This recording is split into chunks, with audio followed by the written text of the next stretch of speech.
Ricky Rocks, and you are listening to Rocks100.com. The Big Rock. The Big Rock. Keeping the music alive. Bon Jovi. Lenny Kravitz. Hey, all you rockers. This is Johnny J, your host for The Big Rock. Catch me right here on Rocks 100 as we are keeping the music alive, rocking the 70s, 80s, and 90s. The Big Rock on Rocks 100. Rock. The Big Rock. The Big Rock. Everything that rocks. Rocks. Hey kids, would you like to be a rock god the likes of David Lee Roth in his heyday? Then you need to get the RIKKI ROXX Rock God Starter Kit. Each kit comes complete with black nail polish, eyeliner, sparkly scarf, an actual chick magnet, a velvet jacket to make all the girls go wild, and an over-the-hat skull cap with bandana accessory. Act Now will also include a handy booklet showing you all the best places to wear your sunglasses at night. Regularly a $29.95 value, now yours free when you take advantage of this fabulous offer. But don't act just yet. We'll also throw in a wall poster chart diagramming all the best rock faces to enchant your audience, proven to wet the ladies' panties in mere seconds. For all you newbies, this great kit also includes a CD demonstrating how to push your voice for the radio, taught by Ricky Rocks himself. So quit being a big puss and man up rock style with the RIKKI ROXX Rock God Starter Kit. Now yours for just $29.95 plus $99.95 shipping and handling. Call now. 1-800-ROCK-GOD. That's 1-800-ROCKGOD. Now. Operators and tattooed hookers are standing by to take your order. Feel your best before making an arrest. What you gonna pick? Cop pockets when you don't want something salady. Avoid police brutality. What you gonna pick? Cop pockets. Cop pockets, filled with juicy jelly, mouth-watering maple and bacon, and creamy custard on a crispy donut. When you want an easy meal while you're busting that your deal. What you gonna pick? Cop pockets. The cop meal in a pocket. What you gonna pick? Cop pockets. Did you wake up this morning with a nasty rash and nothing but regret? Did you go home with a sweaty bass player last night? Did you wake up wanting to chew your own arm off because some skank's laying on it? Are you feeling a burning, itching sensation in your crotchal region? Do you feel like you need to scratch your ass with tree bark? Are you walking around like you were banged with a Scud missile? Did you meet someone at the bar you thought would actually call you back? Idiot! Then you need Skankosporin. It'll cool that burning sensation before you do the walk of shame to the cab. That's Skankosporin Itch Paste. Available at In-N-Out Party Stores, Bottles and Stuff, 8 Mile Liquor, and Cunningham Drugs.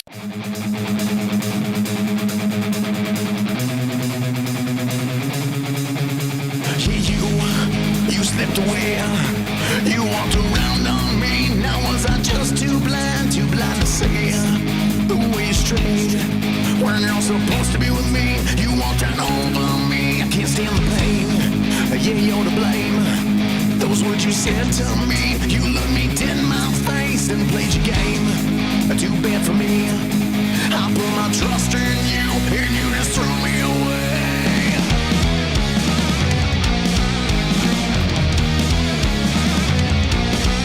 Now watch you take, you take away. You sucked the life from me. I gave you everything. How could you be?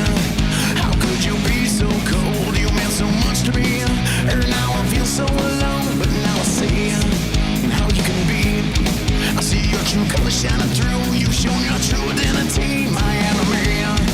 I hope you see what you've done, what you created in me. Now I'm coming undone. Trust.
sucked the life from me. Look at the mess you made. I'd have to say I'm glad it ends this way. I just can't look at you. Now I'll never be the same. Trust.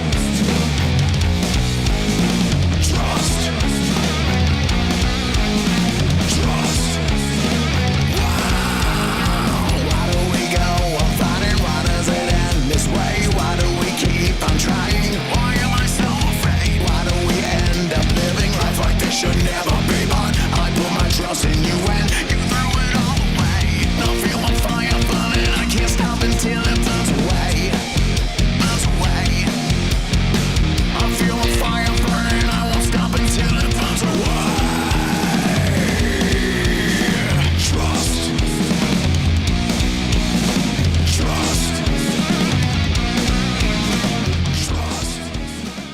The following program is recommended for mature individuals and may contain material unsuitable for morons, cretins, and dishwipes.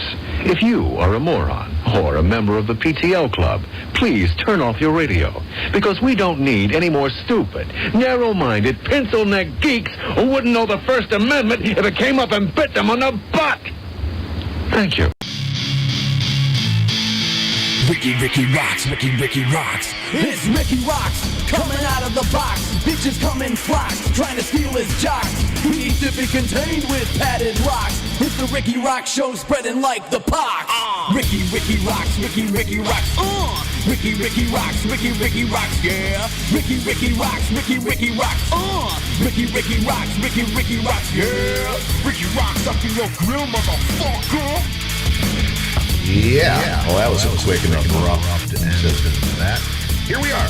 Episode number 131 of The Ricky Rock Show right here on Rocks100.com. I'm Ricky Rocks, joined, I can't say as always, but joined for the second time in 3 days, Larry Smith, Mr. Mic Dropper. What up, what up? What's that mean? Why is your name Mic Dropper now? Did you get... It's because I got banned so many times. What do you get banned for? You know, I've never been banned. This time I got banned for something like 7 years ago. Really? Yeah, and they locked my account. It's like locked. I can't get into it. Really? Swear, man. I've never been banned or had the 30-day thing. Like nothing. I've had nothing. And I've had nothing. And I've said a lot of venomous shit. And I've never been blocked. So you had to have said something kind of heinous. Yeah. Same thing with the Walnut Stronger account that I had. You're locked out of that one too? It's gone. What the hell are you doing? I have no clue, man. I wake up and it's locked, and I can't get it. You gotta make. How many emails do you have? Because you probably have to have a new email every time you have a new thing. Yeah, there's 4 of them on there. Oh my God. Jesus Christ!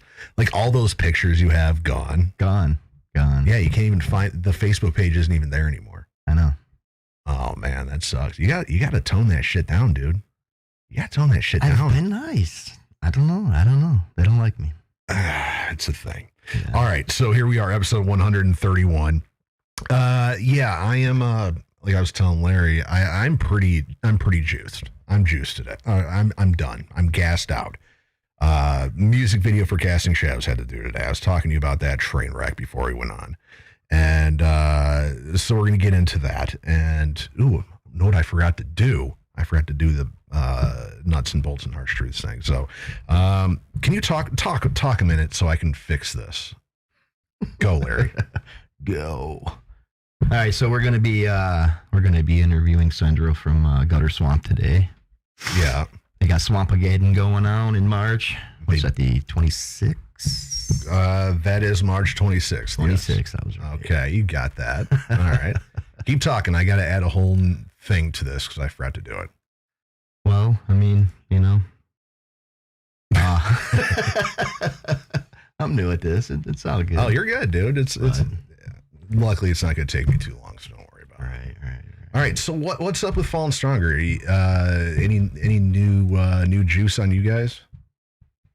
We got some new material we're working on right now. Gonna put the single out Countdown to Death probably within the next month or so.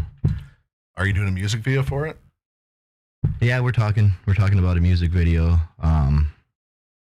We We got a bunch of merch coming out too. A couple new designs, some hats, Fallen Stronger hats, and shirts and hoodies and beanies and all that good stuff. Got a show on the 29th for Power Man, opening direct. I like seeing you struggle right here, just talking. Yeah. But no, we're doing good. We got a break for a minute, so we're going to continue on the new music track and hopefully have an album out by the end of the year. Hopefully. So is like RPM and all that, or no? You already released those. Yeah. So you have these are new, like Countdown to Death. There's a song called Scantless, and some others in the works. Cool. So yeah. Town. Yeah, I forgot to. This is the one thing I forgot to do before you got here. Okay, so we're gonna get to this in a minute. I forgot to do the nuts and bolts and harsh truths, so I'm quickly writing it down. Okay, so here we go. I think I got it. So I got to take that. This is awesome radio. So this is what happens when I'm rushed. All right, so this week's Nuts and Bolts and Harsh Truths. This is a segment of the show where you, the ROXX 100 Rikki ROXX Show listeners, send us your question about anything having to do with being in a band, bars, the music scene, relationship advice, anything you want. So this week, we have a question from Tomas out of Detroit. He says, "Hey guys, I'm in a band and am struggling with when it's time to head away from home turf and start going out of town to play shows. Is there a certain point you get to before you make the call to go out of town, or just go for it?" Larry, what do you think? I mean, there's definitely a right time to make the call, but like when is that time? Like when do you say, all right, now's the time to make that jump? Playing in the same spot for ever and ever and ever, same venues, same bars, in and out, you only get the recognition you're going to get from these venues. So if you don't eventually step out of your box and, head to either, Ohio, Indiana, Florida, wherever, or even, like Saginaw, just get away from this, for us, Metro Detroit. Right. I think go. Yeah. If you can go. I'm kind of the same way. It's like when you play the same places for X amount of time, for years and years and years, and then you're noticing, all right, these are the same people that are coming out to the same thing. We're not getting any more traction with any new people. Maybe now is the time to go, because now we're just playing in front of the same damn people. And that was the big thing that got casting to start going out, was we're playing in front of the same damn people every single time we play here. Yeah, it's cool, but we're not getting any new fans. We're not really growing anywhere, let alone, we're not growing anymore at home. We're not growing anywhere else in the country, Ohio, Indiana, wherever. So we might as well, instead of playing to the same people every month, or every couple weeks, let's scrap one of those shows and go play in Ohio instead, and hopefully get a couple new fans that way. Right on. So, to Tomas out there, if you find when you're playing wherever, you're in Detroit, but, playing the same places, playing the circuit, which in Detroit, where Tomas is from, Diesel, Token, the plethora of venues in Hamtramck, once you've cycled through all of them and you notice, hey, we're not getting any more new people into it, and we've played with a shit ton of different bands, that's the point where you're like, let's go to Ohio, let's go to Saginaw, let's go to Grand Rapids, let's go wherever. So Tomas, that's an easy one. Once you're not getting any more traction, go. So there it is. This week's Nuts and Bolts and Harsh Truths. And like I said, I am completely out of it today. Like I said, Chris Tucker, she's hanging out. Jeff Land says, thanks for the fogger, Cendro. Mike Cendro from Gutter Swamp will be in here. We're gonna be talking to him in the 8 o'clock hour. But we got the normal stuff to talk about. Back to the normal Sunday grind. Today did the music video for Trust with Casting Shadows, and oh God, I don't know how much venom I should spew. Okay, so this was what I was led to believe was the schedule for the day. get there at noon. Okay. And, you know, it takes maybe an hour to set up, whatever. So I'm like, okay, guys, I have until 4:30, 5 at the absolute latest, because then I got to get back home, do the radio show thing. And they're like, okay, cool. You know, we should be pretty much done by 3, you know, if we can start at 1. You know, it's the same song over and over and over and over and over again. And so I get there, you know, the day start, you know, I had my son, 8-month-old, so I had to keep him quiet while I'm getting all my makeup and getting pretty. And I have to go take him all the way down to Warren, to my mom's house, then drive all the way up to Port Huron, or Marysville, which is pretty much Port Huron. And so I get up there about noon, and I'm there, Chad's there, Bob the videographer's there, Jeff shows up a little bit later, and we're like setting everything up, and we're like, where the hell's our drummer? Where's Don? Oh, you know, and so we're waiting, you know, 1 o'clock comes around, no Don. Waiting around more, you know, adjusting lights, making sure everything works. So when Don gets there, we can just go. 2 o'clock rolls around, no Don. 3 o'clock rolls around, no Don. He rolls in, you know, a little bit after 3, and, you know, he's starting to set stuff up, and dude, forgot my tom stands. So he has to go back home and get it. About another hour later, he finally shows up and gets it. At this point, it's, you know, 3:45, and I'm like, God, I got like an hour, you know, to an hour and a half to do this thing. So we rep it, you know, like crazy. You know, Trust, that you heard at the top of the show, that's the song we did it for. And it's not a ballad. You know, you can't just stand there and just, ooh, this is, you know, it's a hitter, you know. So there's me, you know, decked out in all my layers of shit and spinning, jumping, doing all the stuff. And Bob, the director's like, all right, let's do it again. I'm like, oh my God, I'm going to die. And so we went through it probably had to have been 20 times in like an hour, you know. So spinning, jumping, trying to play, you know, it's a fast song, so my hands seizing up. I'm like, oh my God, it hurts so. My knees are hurting because I'm doing the rock star thing, you know, the splits kind of deal, and throwing my guitar up like this, and doing the thing. And after like the second time, I'm like, dude, I am fucking bushed. And Bob's like, no, we gotta do a different angle now. I'm like, oh my God, how many fucking angles do you need?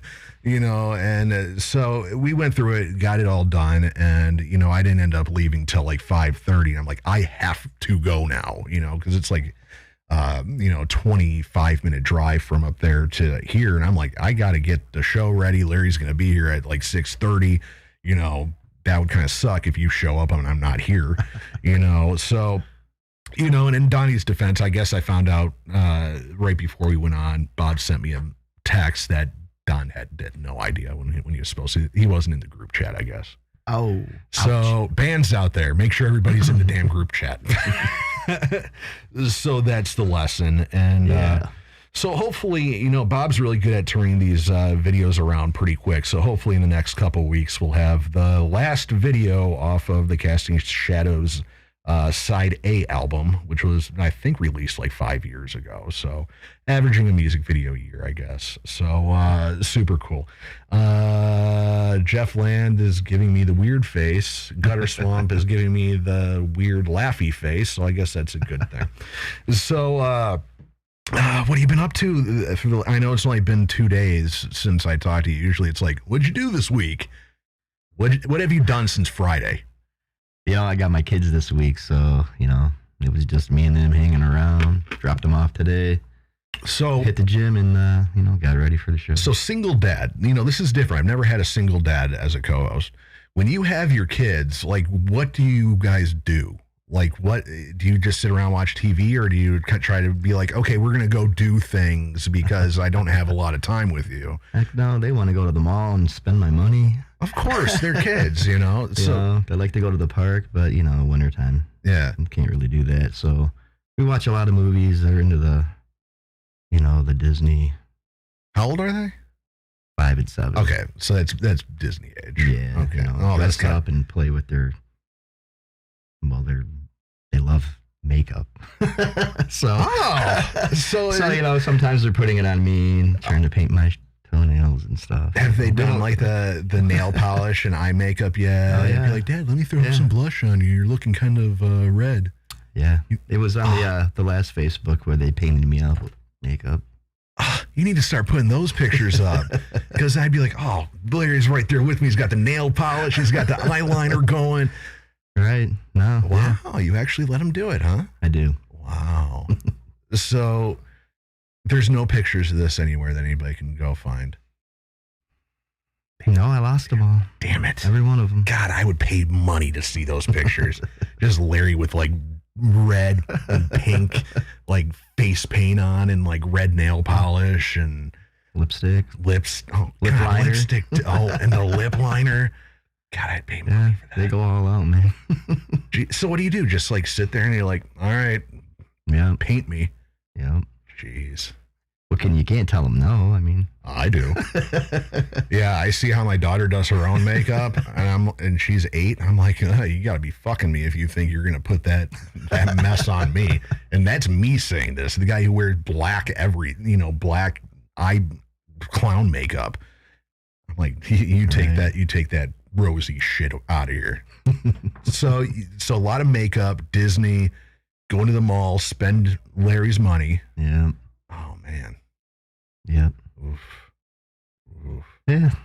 Hey. I'm a teddy bear. What do you expect? Yeah, when I look at you, that's the first thing I think. Oh, what a big teddy bear. Right. Oh, Jesus. Steve Engel in the chat. Yeah, Larry, get made up for the next show. Get the kids to do it. There you go. Before you drop them off on the next time you have them, next Sunday, be like, hey, I'm going to do the radio show, and I need you to do my makeup. And I'll do my makeup, and we can be like, who wore it better? Oh, shit. Larry or Ricky? That would be a thing. I'd love it. Right. I could never get Kevin Raslog to wear makeup. I think I got him to wear nail polish once. I don't care, bro. I'll do whatever. Oh, hell yeah. Fuck yeah. I ain't afraid. So, Ricky, yes, I do my own makeup, but I will not let my daughter do it. Fuck no. It's a mess. She does her own nails, and then there's like paint on the table and all over her hand, and she's like, oh, there was too much, so I wiped it off with my hand. I'm like, that's not how nail polish works, Lisa. So her hands look better than her shirt. It's been everywhere. And then there's me I'm like, I have to use my own nail polish remover to get your crap off. Get your own nail polish remover, you damn kid. So it's a thing. So there are people hanging out in actually watching this thing. So make some noise so it's not just Jeff Land, Gutter Swamp, Chris Tucker, and Steve Engel. I know there's people out there. Let us know where you're from. If you, there's a lot of people who actually subscribe to the channel on the Hear This show that we did on Friday. Mm-hmm. So I'm kind of curious as if some of them are actually listening to the Sunday show. All right. So another thing that, I wanted to bring up, and I don't know if I'm the only person that this bothers, but you've been on Facebook and you see the people who are like, hey, I quit drinking. The I'm sober now kind of thing, or it's been a week, it's been 2 weeks, it's been 3 months. Is it just me, or does it kind of make you feel like shit that you're like, oh, they're getting all everyone's like, congratulations, you're such an inspiration, and then I'm sitting here, I'm like, oh, I'm almost out of Jack Daniels, fuck. It kind of makes me, does that bother you at all, or does it just bother me? No, it doesn't bother me because I'm a casual drinker. I don't drink much unless I'm at a show or, something special. Well, I don't sit home and drink a fifth of Bacardi. That's for sure. Well, maybe that's why it offends me. It's like I see it and I'm like, why the hell are you congratulating people for getting sober? Either that person's like, mostly when they're not alcoholics. Because there's people on there that they'll have a couple White Claws and they're like, oh, I'm putting it down. I ain't drinking no more. I'm sober. I'm like, bro, come on. There's a person who's like, oh man, had this crazy after party after one of my shows. I'm like, bro, I was there. There was 3 people there and you had 2 White Claws. And I'm like, And I was there and I'm like, you got anything harder than this White Claw? No, that's pretty much all we got. And I'm like, okay, fair enough. You know, it'll maintain me for a little bit. And then now they're like, I'm sober now. And I'm like, what the fuck are you talking about? You're sober. You were pretty much drinking watered down mouthwash. And now people are like, oh, congratulations, you're sober. Congratulations. It bothers the shit. I don't know why it bothers the shit on me, but it bothers the shit on me when people post, I'm sober now. It's been 7 days. Right. Bro, the only time you drink is when you play shows, and when you do, it's White Claw. Right. Or you'll have like one of those foo-foo-y drinks. I'm like, stop it. Stop it. You're not going through one of these every day. You know, when you're pounding one of these a day, then you can get my congratulations on going sober.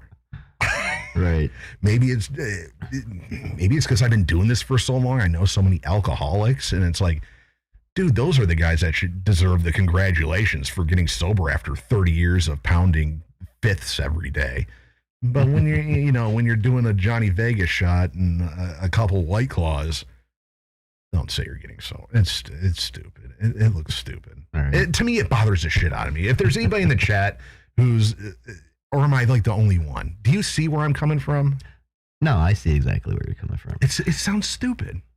I mean, if you're going to be sober, then you're going to be sober like Cendro, man. He quit. Yeah. And he hasn't. Yeah. And highly give him props for that. Yeah. He did it, man. He doesn't go out and like broadcast it, like, oh, it's been 532 days that I've been sober. And, he'll mark like, oh, it's been a year or it's been 2 years. Right. That's cool because I know Mike, I knew when he was drinking. And we had our fun times at the Kit Kat doing karaoke. Yeah, he put it away, and I'd be right there next to him, at Diesel putting them away. He wasn't drinking no shitty White Claws. No. He was going. So when he got sober, I'm like, well, legit, congratulations. Right. You were putting it down, a lot. But when you're the dude has a White Claw at a show and like a Johnny Vegas. Right. Don't do the sobriety thing with me. Like you're an alcoholic. I think that might be the thing. That's people that aren't alcoholics that are saying they're going sober. I'm like, you're not an alcoholic, bro. You're at the gym all the time and you went out to a show and you had a couple shots and a White Claw. Don't say you're getting sober. Right. You had your White Claw. You're pretty much sober. So alcoholics like my buddy Dan from Oscar Goldman Overdrive. He's sober. Mm-hmm. And he could. I didn't see him as like an alcoholic unless it was something he did at home. But he stopped drinking and right. He never broadcast. He's just like, yeah, I just don't drink anymore. There's no reason for me to broadcast it, but I just don't. I'm like, well, congratulations, Right. Super cool. But I don't know. It bothered the shit. And I'm seeing a lot more of people. And I'm like, dude, I've never even seen you drunk. And now you're saying you're sober? Stop it. Stupid. All right. So, Steve Engel in the chat, that White Claw stuff sounds like crap. Do they not have White Claw in Canada? I've never tried one, so I don't know. Yeah, they're not. You ever have?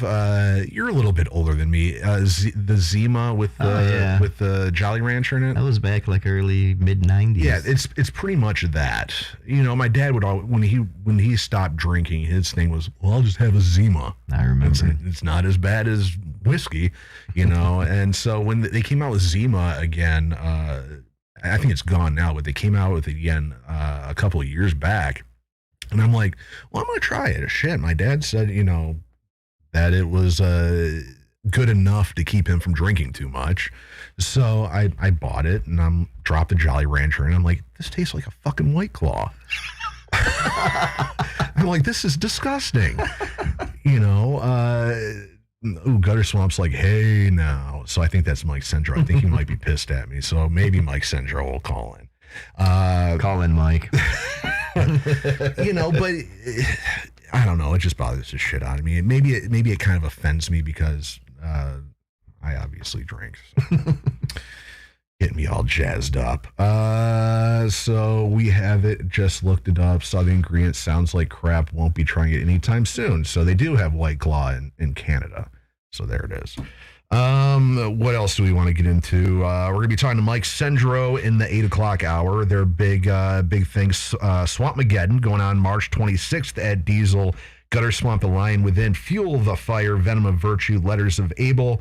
It's going to be an all-ages show. $10 if you're 21 and up, legal drinking age. Under 21 at $12. So super cool.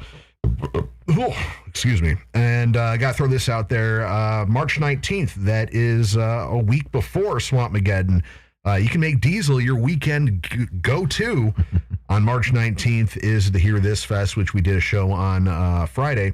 Ave Under Fire, Conquer Divide, The Bunny, the Bear, and more. Tickets are still available. $18 in advance, $25 at the door. HearThisFest.com. All ages welcome for that one as well. What else do I got here? Oh, this one. Can't forget about this one. Saturday, April 16th at Simon's After Dark in Allen Park, the 13th annual Rikki ROXX birthday blowout with Fallen Stronger. There. Fallen Stronger, Cyodyne, Casting Shadows, Fatal Conceit, and Crafty Conviction. Tickets are $10 at the door.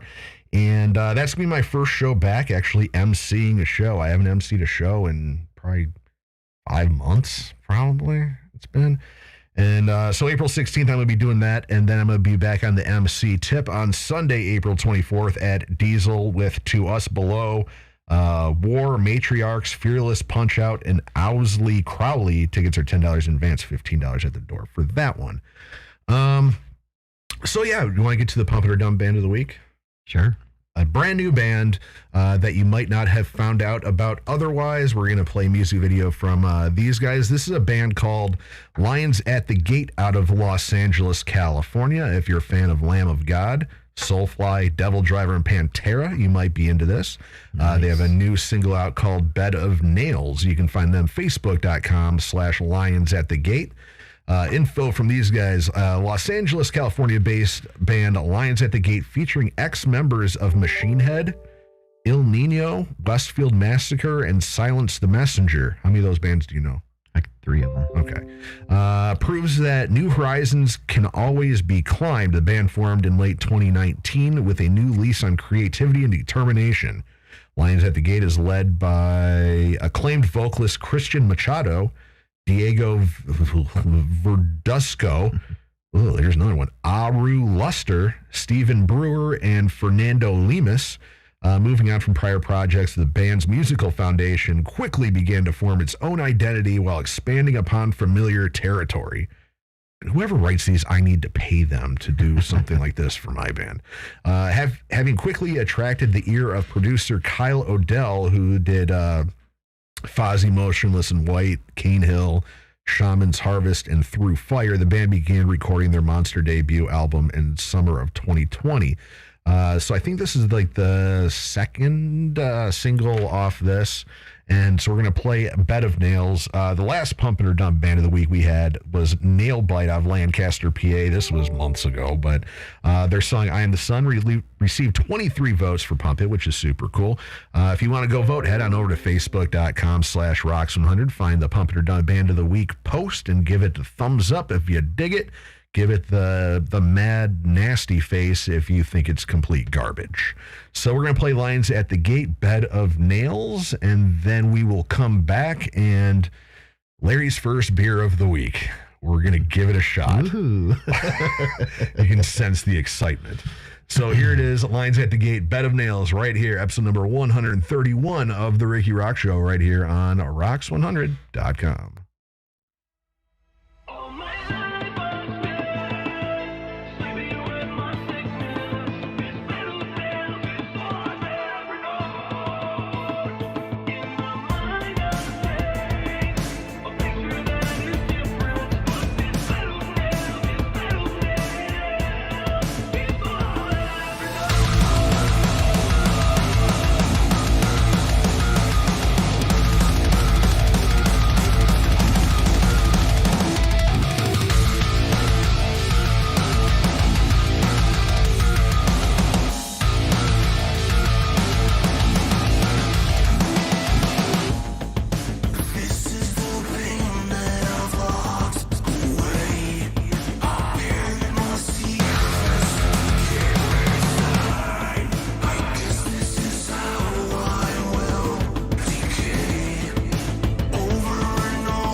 All right. So, yeah. All right. So there it was. Lions at the Gate and their song Bed of Nails. They've just been releasing a bunch of singles. You can find them on Spotify, of course, and then Facebook.com/Lions at the Gate. So one thing I forgot to talk about something. I forgot to write this into other stuff to talk about, and I was saying that I was going to address this issue on the first Sunday show, rather than take time out of the Hear This thing to talk about this. So this is the first time we've been back on Sunday since the beginning of January. And I had a lot of questions about it. So I figured I'd put it out there because, I don't like responding to each individual person about things that happen. And I figured this would be the appropriate, maybe not, but maybe the appropriate place to do it. So I got a lot of questions, Ricky, are you going to bring the show back? It was always, I was going to do the show. Okay. I was always going to bring it back. I needed a break from the show, and it took a couple months, because when I shut the show down, I think it was January 6th, actually. So exactly 2 months ago. I was bummed. I was seriously bumming. I had no drive to do anything, the Casting Shadows thing had kind of fallen apart around that time. Kevin Razlog, who was the former co-host, got fired from the band, and Danny left the band. And I'm going to put it out there. So the original plan, as far as musically what I was going to do, is I was going to go with Kevin Razlog and Danny and start a brand new band. Reason being is because casting practices in a bar, and you drink in bars, and not fun to do when you're there till 2:00 and you got to wake up at 4 a.m. to go to work, so that was the plan. And I was seriously bumming on everything. And, it came through on the shows. Every time I do a show, I watch it right after I'm done to see how I did and how I can improve. And the last couple months of the show, going through the holidays, you could tell I was just in a shitty fucking place. And so I told Kevin, I'm like, hey, I'm putting the show on hiatus, and he's like, oh, he was kind of surprised by it. And then, I ended up going back to Casting Shadows because Jeff had already started booking dates and stuff like that. And I'm like, well, shit, I know the songs. If you need help, I'll fucking do them. Why not? I ain't got anything else going on, because I went back to casting because, Raz and Danny and me were going to start a new band after the holidays. And the guitar player, Danny, I told you last week, he's like, I have guitar lessons, but I can't play. Oh my God. And I'm like, that's some bullshit, So I told Kevin, I'm like, dude, I can find a lead guitar player in 2 seconds. They're a dime a dozen. You can find lead guitar players, I'm like, I have a singer already lined up, to pretty much take Jeff Land's spot, in this new band. And, Kevin obviously wanted absolutely no part of it. He pretty much stopped talking to me right there. And I'm like, well, I got to come by and get my amp because all my shit was at his house. And so I went and got my stuff, and he's like, oh, where are you going? I'm like, well, I got to go to casting practice. And he got, and so I went and did it. And that was the last time I heard from Kevin Razlog, and so, when I started posting, who would you like to see as a co-host and all this? His wife chimes in and writes a huge diatribe about how I supposedly knew that Kevin was going to get fired out of Casting Shadows. I had zero idea. Right. No idea. The way that went down was Kevin, Danny, and myself were at practice. And Jeff comes in, Jeff Land time, late, and he has no amp, no guitars. He's like, you guys are going to hate me in a minute. We need to have a talk. And I knew what was going to happen, but I didn't know beforehand that it was going to happen that day. And so he lays the gamut down. Raz, you're awesome. You're a great drummer, yada, yada, yada. But I'm going to move on. I'm going to go back to Donnie. That whole thing works out. And that just kind of happened to fall at the same time I put the show on hiatus. So his wife goes on a big tirade. I deleted it. I deleted the whole thread because it was stupid and I don't want to rehash it. But the Cliff's Notes version of it was that it was my plan to get rid of Kevin Razlog, that I just wasn't man enough to tell him to his face that I didn't want to deal with him anymore. And I said, and in my head, I'm like, where in the world did I say that I wanted nothing to do with Kevin Razlog? You know, I told Kevin that when the show comes back, you know, I'll let him know and we can just pick up and go and continue on. I just need a fucking break. Right. You know, my band had 2 bands fell apart, you know, Casting and the new band with Kevin. I was in a shitty mood, you know, for months, depression that I'm still dealing with. And I need a fucking break. You know, I want to have, you know, Casting wasn't doing anything as far as shows. And I'm like, I want my weekends to not have to worry about bands or shows. You know, I wasn't hosting anything, you know, there was no shows I had to go to. So I'm like, I just need time away from it all. And, you know, yes, I told Kevin, the show will come back. I don't know when. It could be February, it could be March, it could be April, it could be next year. It will happen again. And I've tried to convey it to him. I'm blocked. You know, he doesn't see any of my messages. He sends me to voicemail when I try calling, and I tried, you know, and I'm sure, you know, from what I've heard from other people that still talk to him, he's pissed at me, and I have zero idea why. You know, I did nothing to hurt Kevin Razlog. Right. You know, he's one of those people that I value more than a lot of people that I've met through music. You know, I've known him for like 15 years. We've always been cool, and I still love Kevin Razlog, and he, somewhere along the line, he got a weird impression on what happened. And hopefully me putting it out on this show, you know, it'll get back to him and he'll see it and realize that, yo, I was wrong. My wife was wrong. Ricky didn't mean any malice by any of this. He just went back to his old band that has shows ready and doing stuff. You know, Kevin made it completely honest that he didn't want to do a rock band anymore. You know, he wanted to do metal, like Motionless in White and stuff like that. I'm like, yo, that ain't my game. I'm a rock dude. Right. You know, so I wanted to address that real quick because a lot of people had asked me about it, and I figured, and here's as good a place as any to throw it out there and set the record straight on why Kevin Razlog is not here and why he is not the co-host of this show anymore. I tried. He won't respond to me. He blocked me and the whole bit. So there's no way I can even get a hold of him. So that's that. On to beer of the week, because I need a drink after that. This week's beer of the week comes from Jolly Pumpkin Artisan Ales of Dexter, Michigan.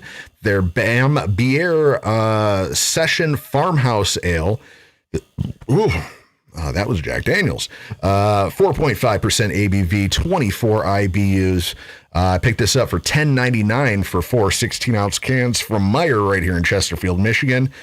Quick description on this one. This delicious farmhouse ale is named for our Jack Russell, who was struck by a car, bounced back in fine, tenacious Jack Russell fashion, and is brewed for those of us who get knocked down, have picked up, dusted off, carried on undaunted. Golden and naturally cloudy, bottle conditioned and dry hopped. You know what that means, right? I have no clue, bro. For a perfectly refreshing. Dry hopped? Is that what you said? Dry hopped, yeah. No, what is it? Dry. It's hopped dry. Oh. Use dry hops. Is there hopped wet?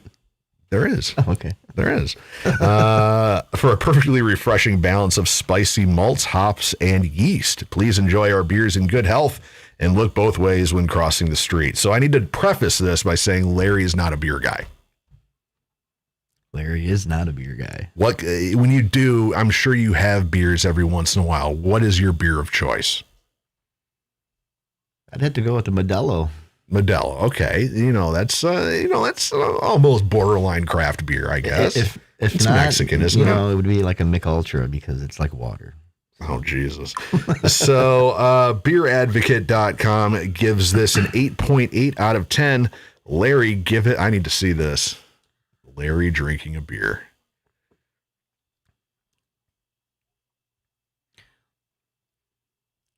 It's not bad. It's a little tarty at the end, aftertaste. Mm-hmm.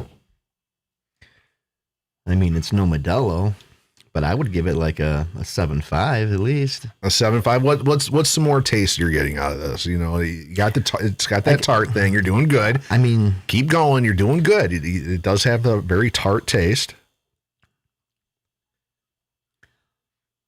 It's almost like a bitter taste to me. Mm-hmm.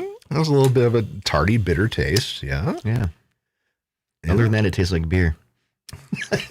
There it is. You know, that's pretty much the gist of it. You know, it's you're not gonna be able to see it much in the camera because of the color correction or whatever, but it's a pretty clear beer. You know, you can see through it. Not much. It's not very cloudy or anything like that. You know, you get a decent head out of it if you pour it badly, but it definitely does have that kind of tart, kind of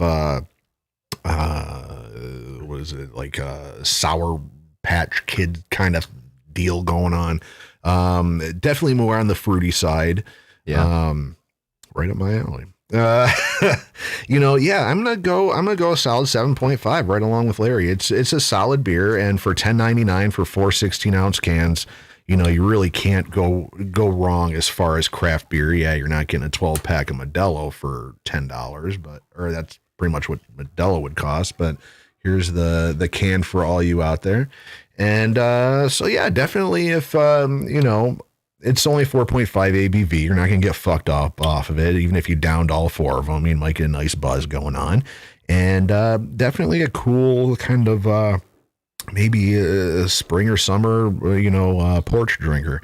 You know, yeah, definitely cool. Yeah. Your first beer of the week, Larry. Yeah.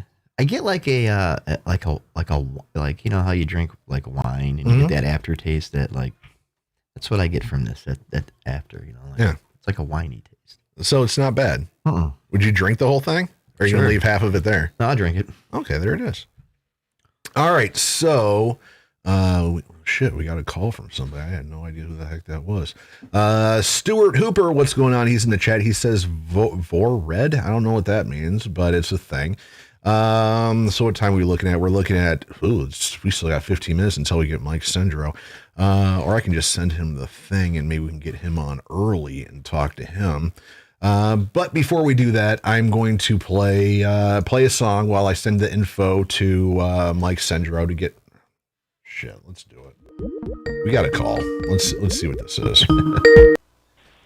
Hey, you're on the Rikki ROXX Show. Who's this?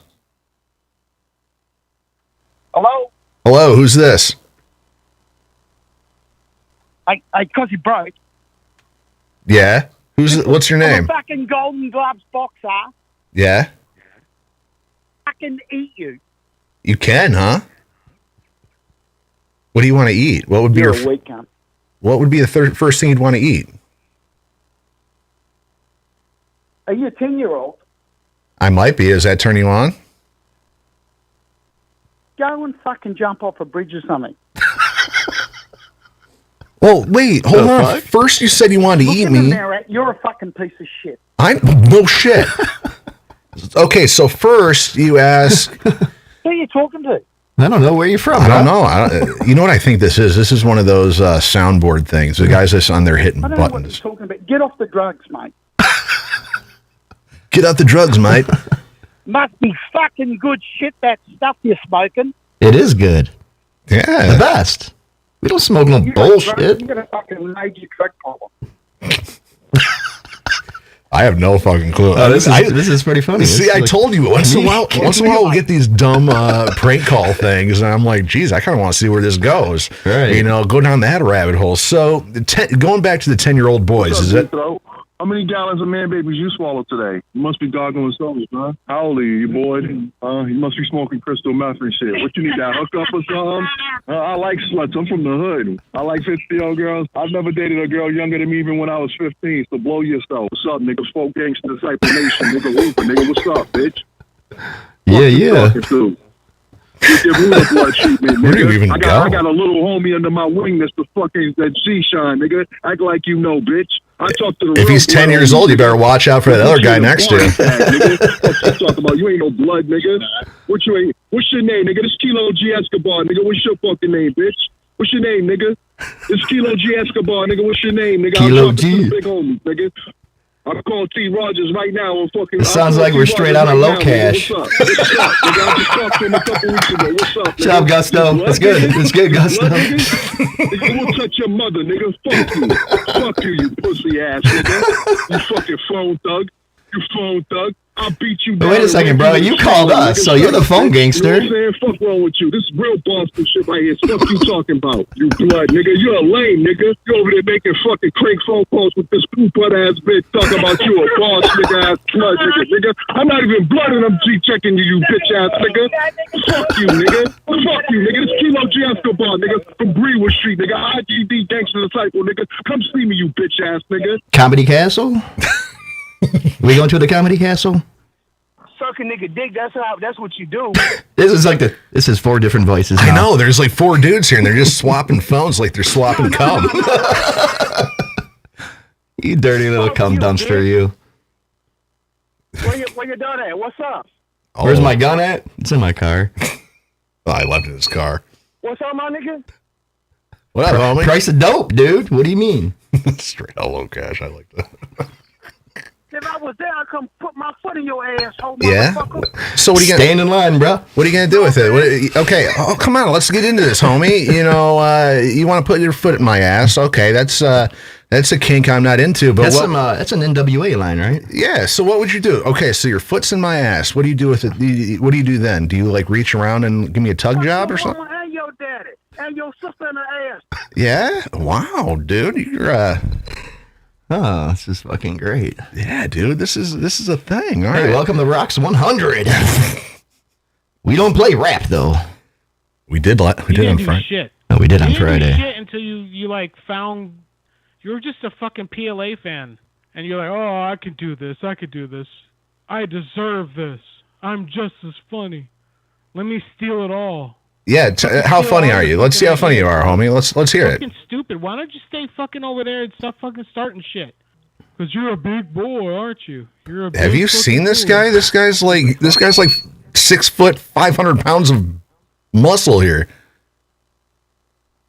Oh, he's got to switch Crickets. soundboards. He has to switch Crickets. soundboards. Fuck off. Crickets. His dial-up modem slowed down. Say it, you wimpy cunt. No, English. I want English, not fucking Russian or Latin or fucking Japanese, you cunt. Are you that stupid? Are you that stupid? Are you that stupid? Shut the fuck up. Guy's grandpa just got on the phone. Jeez, no, these guys cannot be real. Hey, you This fucking is kidding me, hilarious, you dude. fucking maggot. See, this Hang is up the phone. You got the guts to say one word there, maggot boy? You don't have shit, dude. You couldn't manage a sharp stick up. I'd rip your fucking head from your body, you maggoty little millennial goof. You're trying to talk? Shut up. Shut your fucking mouth. Play on the phone, fucking phoning people anonymously. You're just a useless little cunt. You can shit your panties today? Did your mom make your lunch for school? You stand in front of me, I fucking rip you apart and kill you. My sister would fucking beat the fuck out of you. jeez. All right, he's got to switch soundboards. I saw it cut. All right, so who are we gonna get next? Are we gonna get like Crocodile Dundee next? Why is it that you bother? Why do you're too stupid to talk? Or what do you need to just move a sharp stick up your ass? I think you already used that one, homie. Could you be any fucking more stupid than you are? Could you? I could. You fucking chicken shit loser. Oh, well, We wouldn't waste that on you, bro. Yeah, you could be. You'd be an actual chicken, you fucking maggot. Well, go play with your toys, you fucking useless cunt. What's wrong with you? You fucking useless piece of garbage. Useless piece of fucking garbage, you fucking cunt. You're no good for anything. Get a job. Do something. So is this like Take your tape meds. and it's just playing? No, so I'm gonna throw the volume down. So what this is you know, you can go online and they have like soundboards where it's like they'll get like an actor or something like that and they'll just say random things. You just hit a button and it'll say it. And there's like 500 different things. That's why everything they're saying makes absolutely no sense. It's just insult after insult after insult, and you can't have a conversation with it. So it's I've done it a couple times where I've called into like the FM station. I'll just play that kind of, you know, it's not a tumor, you know, and then hang up. So let's see if this guy's still here. Is he still there? Oh, I think he hung up. Well, that was fun. That was comical. That was fun. That was a thing. Okay. Well, All right. So what we're gonna do is we're gonna play a song. That killed some time. You know, I was like, oh shit, I didn't have anything for the next 15 minutes, and that killed about 8 minutes right there. Ching, thank you, prank callers. Fatal Conceit hanging out in the chat. Jesus. Are these guys even real? No. The Duke Nukem soundboard is the best. There it is. Rest in peace. So we're going to play a track here real quick, and then we're going to get Mike. I'm going to send the info to Mike Cendro, get him in here.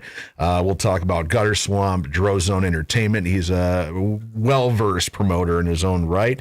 And get the whole rundown. Then after the interview, we'll play their brand new music video. So that's how we're going to roll this shit.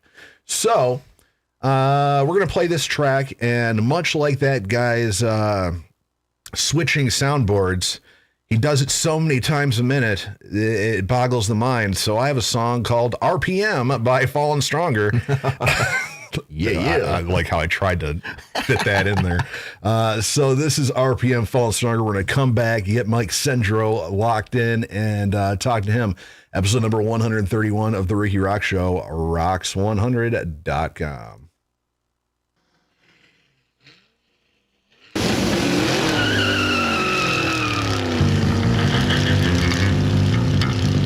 Ass, cash, or grass, 'cause no motherfucker rides for free.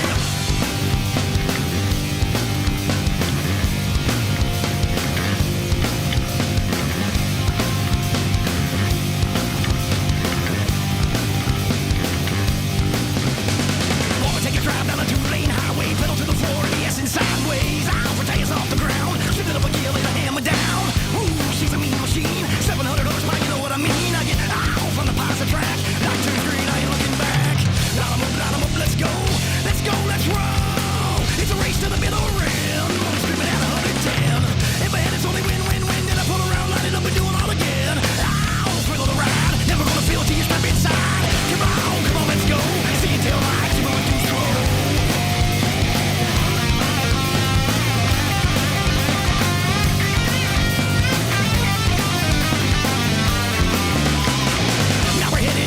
Road. It's a spot everybody knows. Muscle cars from the left to the right. Just to pull it on the show tonight. Motor thumping when I pull the line. River flying, it's about that time. I'm gonna give her everything she's got. The only way I'm gonna get to the top.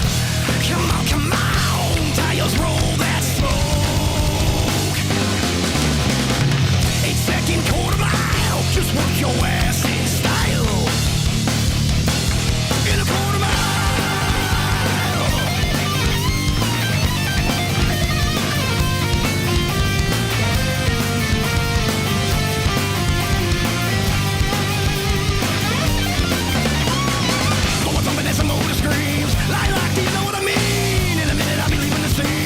Slips in a lot of green. It's a nitrous button and I can't be seen.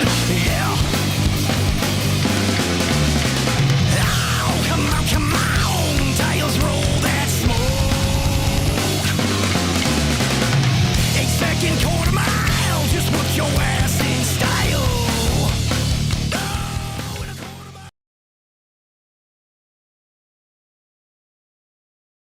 That was a very quick song. Yeah, like 2 minutes and 20 seconds. 2 minutes, 22 seconds. I'm used to like 3.5 minutes. I'm like, ooh, it's over. So we're going to switch over and we're going to see if we can get Mike Cendro on the line here. Let me turn my headphones down and let's see what we got. See if we can get Mr. Mike Cendro. Pulling him in. All right, we're waiting patiently. Come on, Mike. Mike Cendro. Oh, hey. Mike Cendro. Can you hear me? Uh-oh.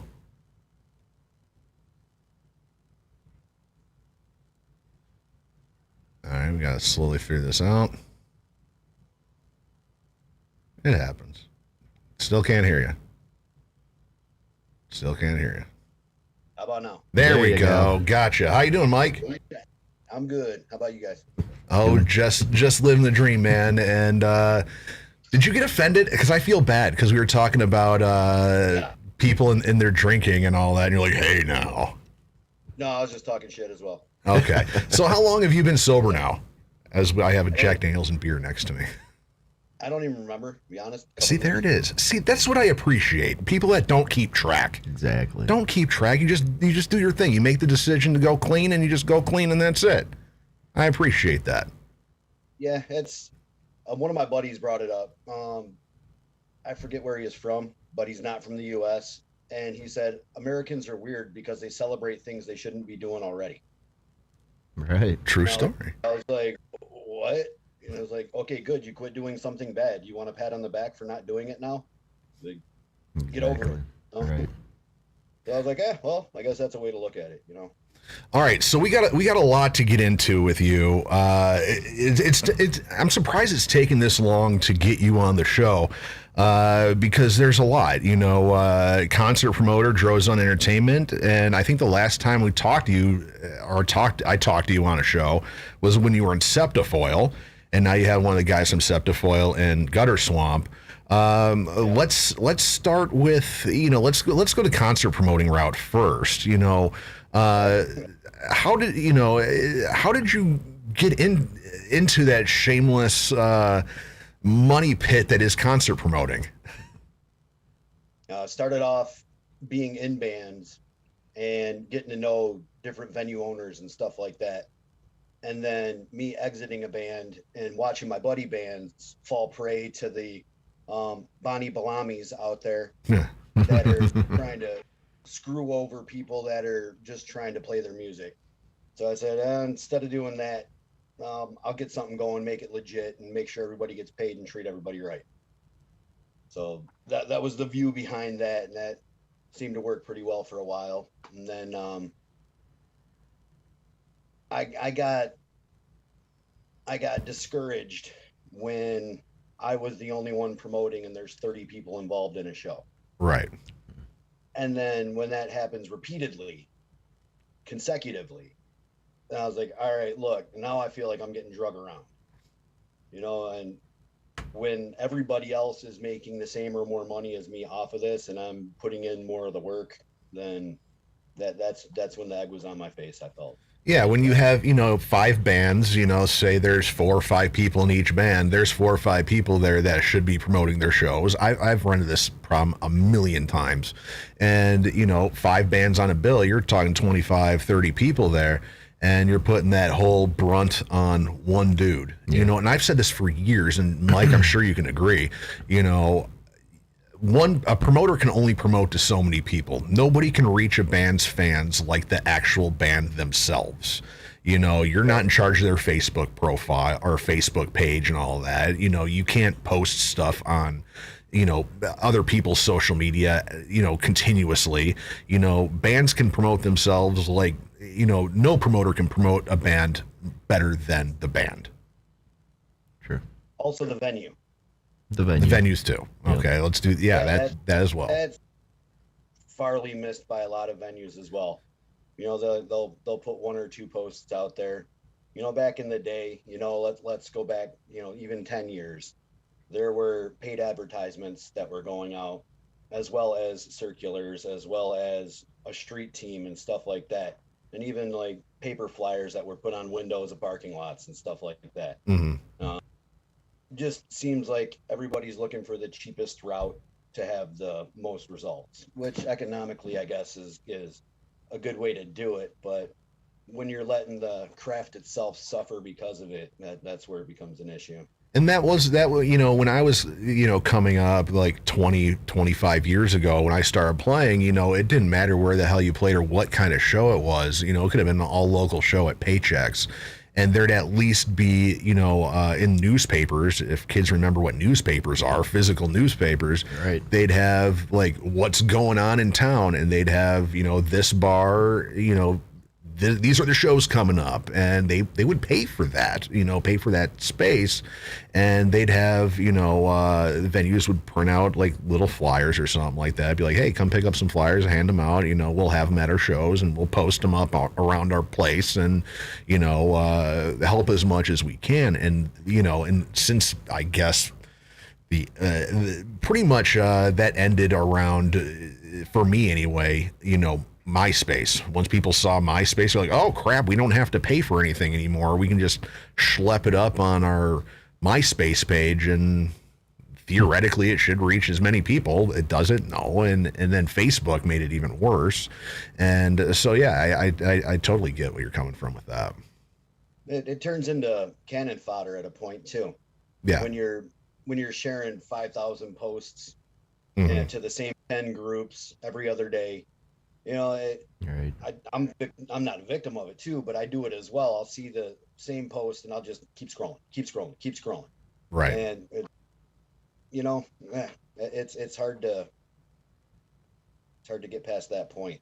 So one thing that I missed about the flyer days and stuff like that was the camaraderie of it. You know, I'll know other people that have shows as well going on for other stuff. Well, here's a handful of my flyers. I'll take a handful of your flyers. I'll put mine up where I put yours. And right. so on and so forth.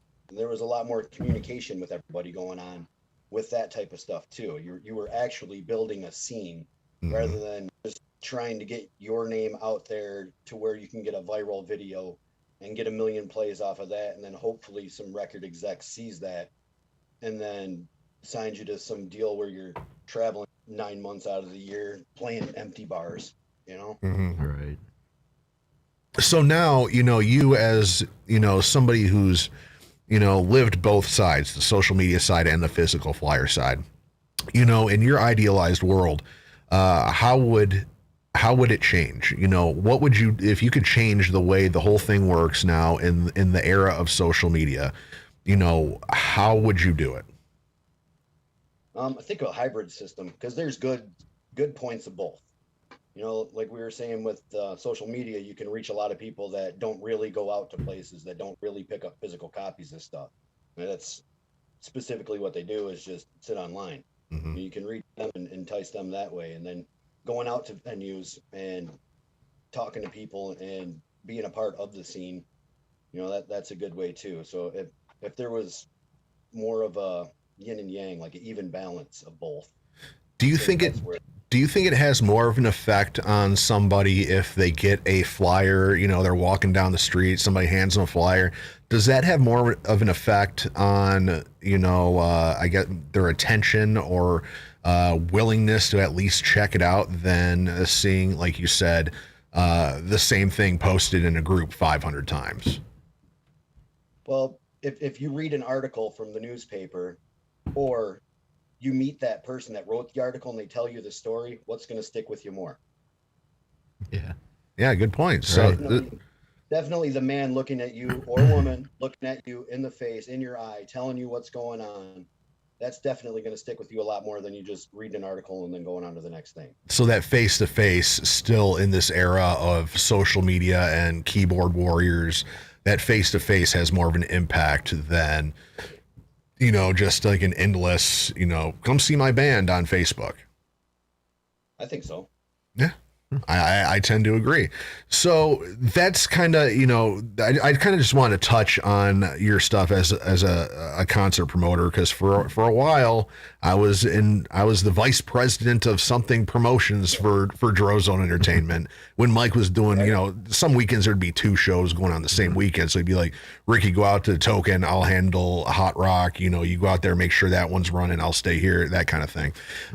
So let's go into where I met you was Septifoil. So that was a band that was really interesting to me, because you had the jail get-ups, you had the Septa Bucks, the whole bit, you had that kind of gimmick thing going on.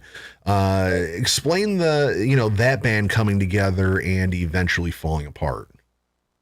Well, that band I actually joined, that was previously formed. Okay. Their singer had to bow out due to illness, to where he couldn't continue at the capacity that they wanted to. So he gracefully bowed out and said, please continue the project. Right. I was friends with them from previous bands, and I knew they were looking for somebody, and it just all seemed to fit together. I was really wanting to get back on the stage, and I liked what they had going on, because they already had the whole comic book / metal band gimmick going. Right. And then once my mind started to click with what they had going on, and I went over there for a few practices, it was just off and running, and it was a lot of fun. Yeah. Coming up with all the stuff, coming up with like the videos that we were doing and stuff like that. What was the downfall for me with that is when it started to become more work than fun. When coming and playing a few songs and laughing and drinking a couple beers turned into almost like punching a clock. You show up at exactly 6 o'clock. You're practicing your first song at 6:15. By 6:40, we're reflecting. By 6:45, we're on to the second half of this. We got to write this by this time. And I just let them know, man, I already got a job. I work 50 hours a week. I'm here to have some fun. Right. And when the hammer tried to get laid down, like, nope, this is how this has to go. And I was like, well, then if that's how that has to be, then I don't want to be a part of this. Right. And that's that's a weird, there's a fine balance, between, trying to stay on a task and have it be, okay, guys, it's 6:30. We got to start working on the chorus now. Or it's 7:15. Homeboy's got to work on a guitar solo or something like that, right. There's a balance, of course you don't want to be in a band where you're just hanging out drinking and just kind of goofing off. You want to get stuff done, but you got to balance, the work part of it and the, hey, we don't get paid jack shit, so let's not treat this like a job. I hate saying it like this, but it makes sense. You kind of got to treat it like a hobby. Something that you enjoy doing, like Jeff Land always says, he's like, I know people that go bowling. I play in a band. I know some guys that play softball. I play in a band. It's fun, but when it's like, stringent, like you were talking about, Mike, then it becomes a job and it's like, we're not getting paid enough for this to be a job. Right. Well, that's ultimately that's what that band's end goal was for it to be a full-time job. Right. So I guess that's that whole don't dress for the job you got, dress for the job you want. Right. That was the mentality of it after it started to gain some steam. Well, no, to be fair, it wasn't after. That was the goal off the rip, which I stepped into knowingly and willingly. And then when it got more serious and it became more stressful and it became more than what it was in the beginning, that's when it wasn't as fun, So and it wasn't not just as fun as in we're playing more shows and we had to be more picky with which shows we were playing and stuff like that. It just, like, the fun stuff wasn't as fun as it was. And I was also dealing with a lot on my own at that time with the passing of my mother. She went right around then, and then with me, with that leading into heavier drinking and heavier drugs and stuff like that. So I'm sure it was a lot of it all boiled together in one pot, So does that, the end of Septifoil kind of match up around, with the time of, because we were just talking about this when I had to stop the show for a couple months because I was just dealing with so much crap and I was just not happy. Is that kind of the same thing that happened to you, with Septifoil? You're like, dude, everything's just kind of a wreck right now. Death and drinking and drugs. I need to kind of get myself in a good spot again, get myself happy again, get healthier. Is that why there was kind of like that gap between, Septifoil and Gutter Swamp? Actually, it was pretty quick because as soon as I stepped out of Septifoil, you were right. That's what it was.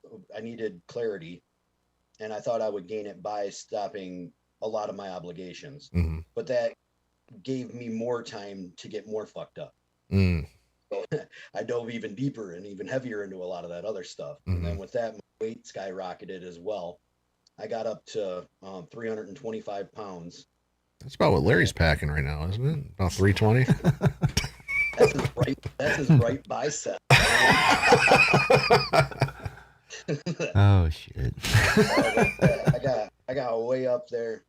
And then from the first band that I gained some clout in was called Flip Socket. That was 2005, like maybe even right around there.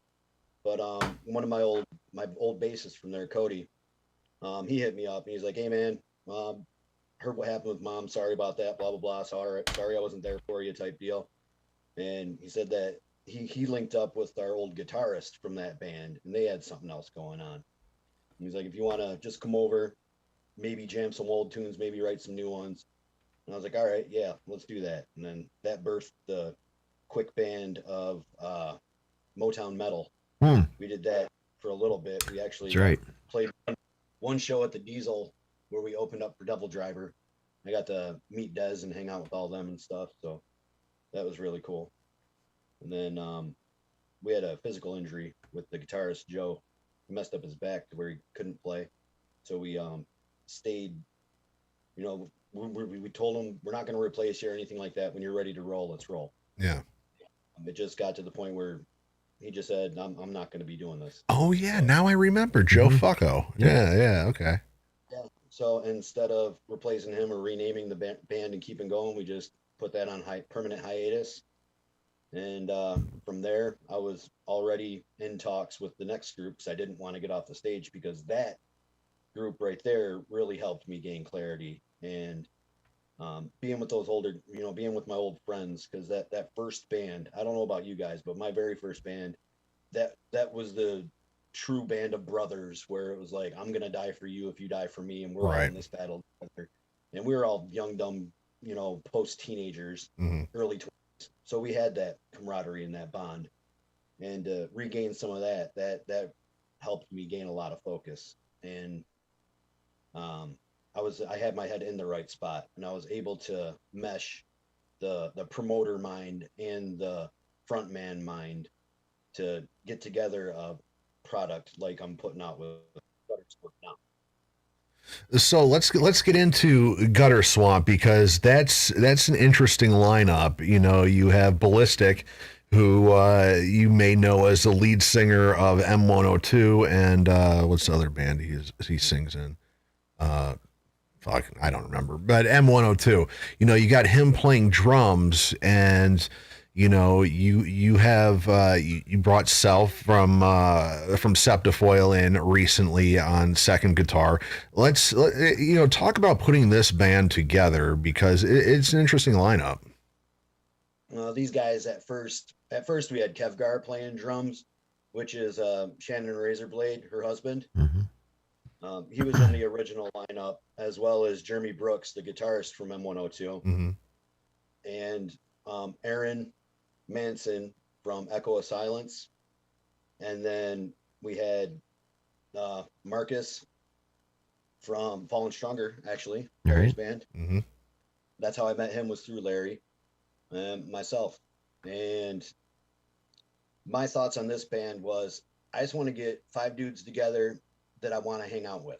I respect them musically, personally, and I don't know them all that well, but I want to know them well.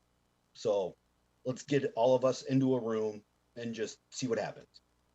So we all got in a room, and then in the first practice, we wrote the parts of like 5 songs. Whether it be, a hook for this song, or an intro for this song, or a bridge for this, a breakdown for that. There's just so much musical stuff flowing, and it was effortless. We were just having fun jamming, and it was pretty wild. I've never really witnessed anything like that. And that's how that all started. And then ended up Kevgar, he had to take a new position with a lucrative job, which he couldn't do what he was doing anymore.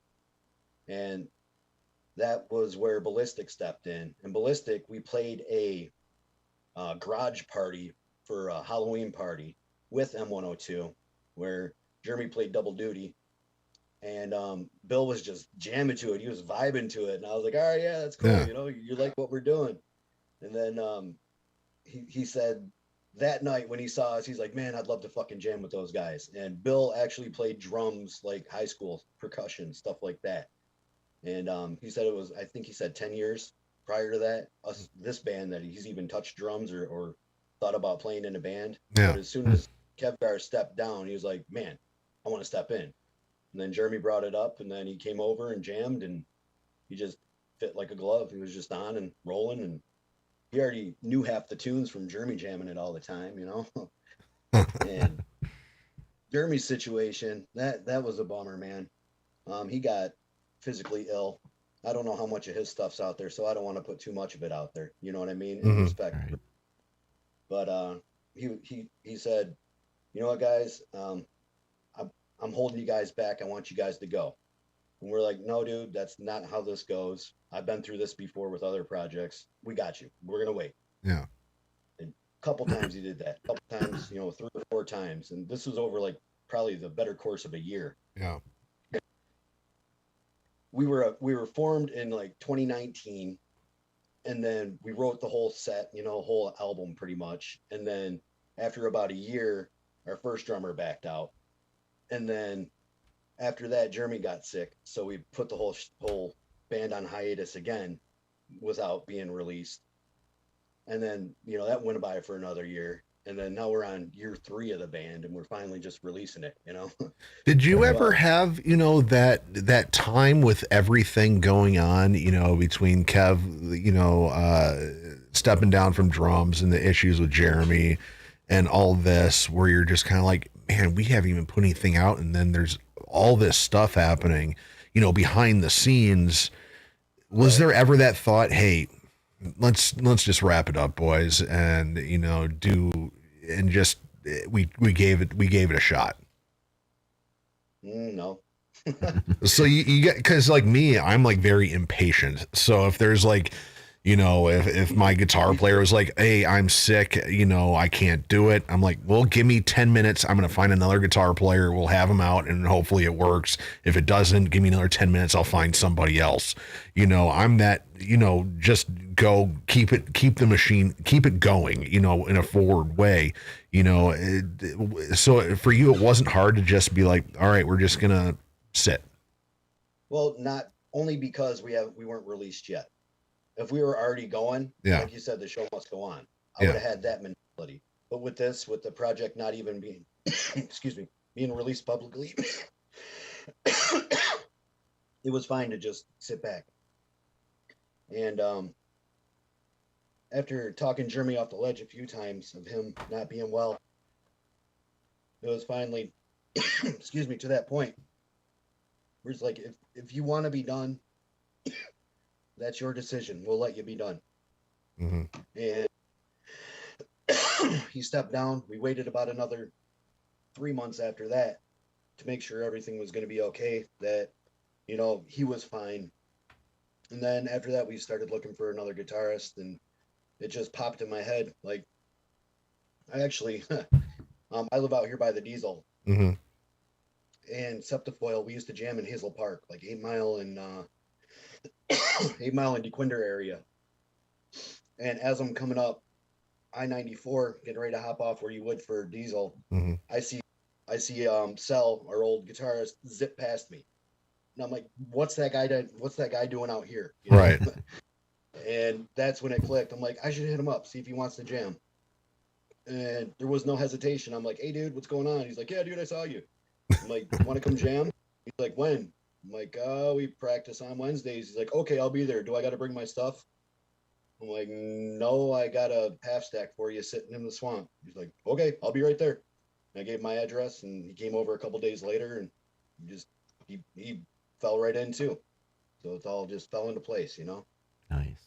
Wow, so must be nice. See, it's that kind of like divine thing. It's like you just happen to see him cruising down 23 Mile, and it's like, hey, I haven't seen that guy in a bit. Let's give him a call and see if he wants to jam. And he's totally down with doing it. And so now you have, the new record is finally coming out. March 26th, Swampmageddon. Killer lineup. You have Jason Kane in the line with then Fuel the Fire, Venom of Virtue, Letters from Abel.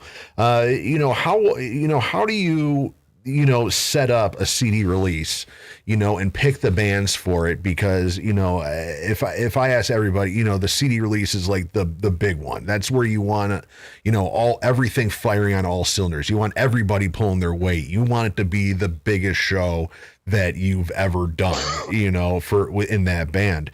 How did you, was it kind of like a band thing where it's like, hey, running through ideas, oh, this band would be good, this band would be good, or was it the promoter side of you, that's like, hey, I think these bands would actually promote these shows and do this show justice? How did the bands, picking the bands, kind of happen?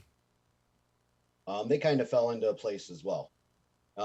First thing I did was when I was getting dates together, I sent out the feelers to a couple bands, and didn't get that big of a response back from them. Casting Shadows. That's all Jeff Land, man. That ain't me.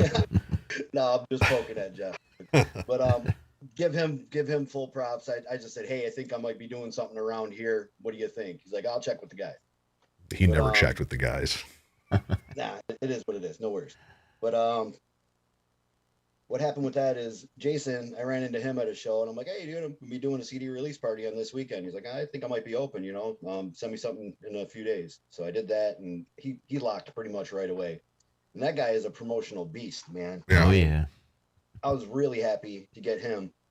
And with Fuel the Fire, Scotty from that band, I don't know if I've ever shared the stage with him, but I respect him as a musician and as a person. Mm-hmm. And I don't remember if I've ever jammed with him. So I'm like, dude, it's been forever, if ever, let's do this. And within minutes, he locked in too. I'm sure you guys have played with As Darkness Falls at some point. I went to a million. Or Chaos Theory or something back in the day. Yeah, I don't know if we've ever played with them. Because Chaos Theory was half of my original band, Flip Socket. Well, my rings from that band. And so, yeah, when they were Chaos Theory, my band was done. But, yeah, with Venom of Virtue, they hit us up online just as I was getting ready to book that. And they're from Saginaw area. So it's kind of like not an olive branch, but here, I'm gonna hook you up with one of my gigs, and hopefully when you get something popping over that way, sure, plenty of going there too. And with Letters from Abel, we played with them at the Rock for Tots gig on the Riff. Mm-hmm. And after our set, their lead singer Abel walked up to me and he was like, dude, that was an awesome show. I liked how you did A, B, and C. He didn't just say, like, Little League baseball team, good game, smack my hand and walk past. Right. Like, he didn't do that. He gave me a literal, like, a compliment, and why it was a compliment to him and why it stood out. And backed it up. Not that normal thing at shows where you're like, hey, man, good show. And then you kind of walk away and do your own thing. Awesome set. You guys slayed. Good shit, dude. Wow, I haven't heard a riff like that in a while. Yeah. It wasn't the cheese stuff. And he's a younger guy, too. So to show him the respect of him coming at me like that, in return, I said, we got an album release party. I'm going to give you a slot if you want it. And they jumped right on it as well. So there was a bunch of bands that I wanted to play this show that honestly could be pulling their weight, that may be better than the ones that I got going on this now. There could be bigger bands, that's for sure. Mm-hmm. But the way that it all played out and the way it all fell together, it was just more or less meant to be. Because I definitely wanted to reach out to Larry. I haven't played with, besides the whole Bacchus. Well, Bacchus, yeah, but we played Rock for Tots with you guys too. That's right. Yeah. Right, but besides that, like, me and you've been homies for a while, Larry. Right. I wanted to get on this, but it's like after 5 bands, it's like that's where it starts to get into festival area. Right. I didn't want to make a festival or anything like that. It's just all these bands booked up within moments of releasing the date, and it was like, all right, well, this is what we're rolling with. So it's just kind of one of those things where it's like the bands kind of presented themselves to you in a way. It's like, well, a band comes at me genuine. Oh, this, great. You guys were awesome too. I got this show coming up if you guys want on. And so all these bands just kind of, just fell in line at the right time. Yep. And all of them besides Venom of Virtue, it was a personal thing, mm-hmm. as in person thing. Right. Where I've met them, talked to them, and conversed. In Venom of Virtue, they actually hit us up when we dropped Viceroy Cigar. And they were like, dude, that's an awesome fucking track. It sounds similar to this. Well, not similar, but it's like this music. Check mine out too. And, you know, they went on our video and comment, like, share, stuff like that. So I went on theirs and I checked it out. And theirs was about hunting, like something about deer. And I thought that was pretty cool too, because they were, you know, they were talking about not normal stuff, not the average rock star BS, you know. They had The cliche rock song stuff. Right. You know, so I thought that was cool and that was unique, and they reached out, so they're putting in effort. So, and that speaks a lot more, you know, the effort and the work you put in, not necessarily the results, because you might not be right with what you're doing, but what's that? If you're wrong 9 times out of 10, at least you were right once. Right. Yeah. Right. So, you know, this kind of just popped in my head. I remember at one point you coming up to me saying that you want me to be in a music video about bar stars. Yes, dude. Dive bar rock star. Is this going to be a thing? You blew me away. You were like, no. I did not. You shut your... Was that drunk Ricky or was that sober Ricky? You were upset, shocked, and appalled that I called you a dive bar rock star. And then you threw your tuft of beard up in the air and walked away from me. I didn't know such thing. Anybody who's gonna put me in a music video, I'm like, I don't give a fuck if it's called whatever. I'll be in anybody's damn music video. So you know, talk about this album. You know, is this a, you know, because there's, you know, bands that'd be like, okay, we have 6 songs in our set, we're gonna record 6 songs, put them out, or is this one of those things where it's like, well, we have a catalog of stuff that we could record, we just have to pick which ones we're actually going to do? How did you guys come about putting these songs on this album? The first 8 songs that we wrote, we slapped them on an album. And the next 8 songs we write, we're going to slap on an album. And the next 8 songs, we're going to slap on an album. We do got a loose timetable of how we're doing everything. As in, these few months are for writing, these few months are for jamming out, these few months are for recording, and then there's room in between all of that to intermingle all that as well. That goes with releases of songs and recording of music videos and releasing music videos and promos of this. And I actually took out a calendar and marked different days loosely of, hey, if we drop this around this time and we split this out amongst all these different months, then it'll all be evenly spaced. And that way you can hopefully optimize what you're doing with your with your content.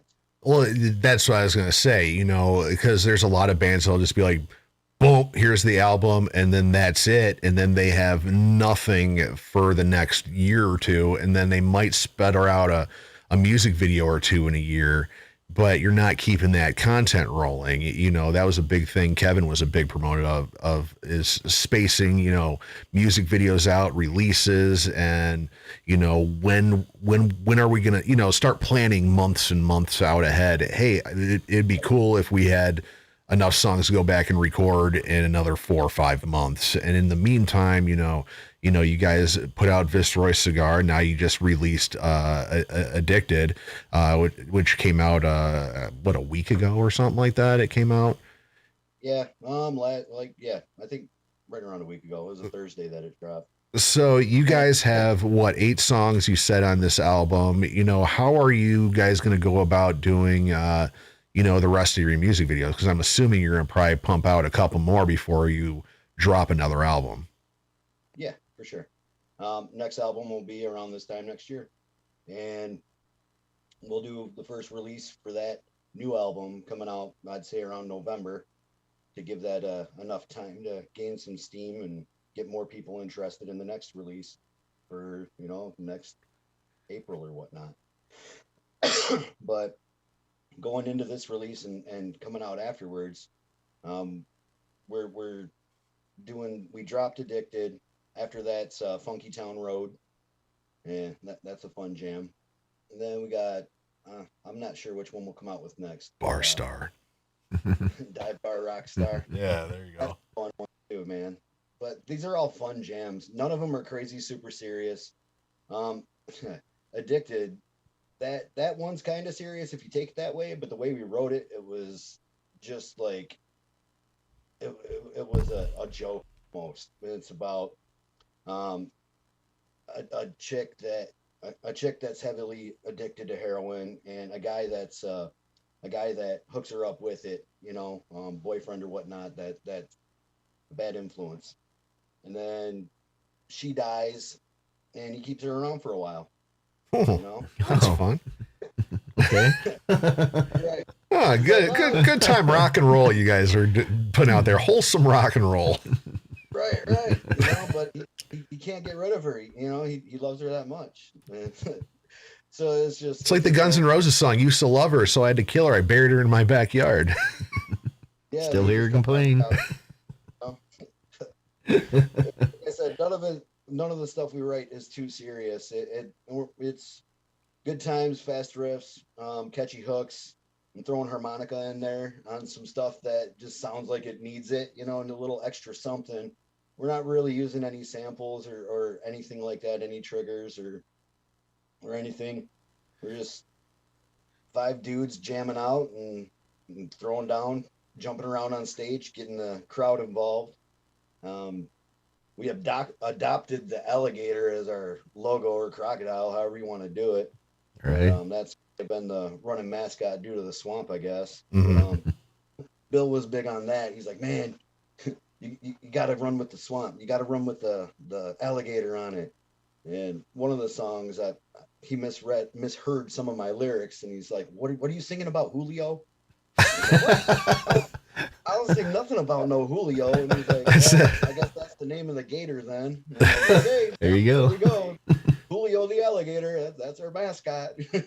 So, kind of getting a little, I guess, deeper, as a songwriter and a guy, you're writing the lyrics and all this, kind of going back to the sobriety thing. And, you said how Gutter Swamp, it's a lighter band, it's not a lot of, how I remember how you said it, but like,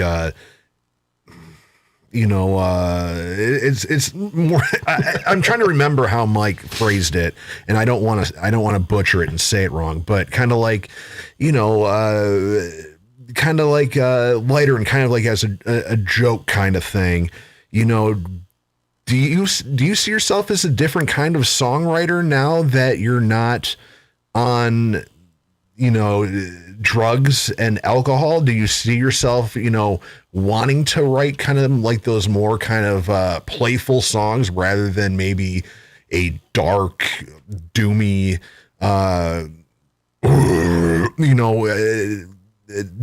kind of song? Do you see did you see your writing kind of change? It definitely changed. With the way we were pumping out music at the beginning, I couldn't write lyrics fast enough for it. So they were actually naming the songs off of what they thought the riffs sound like.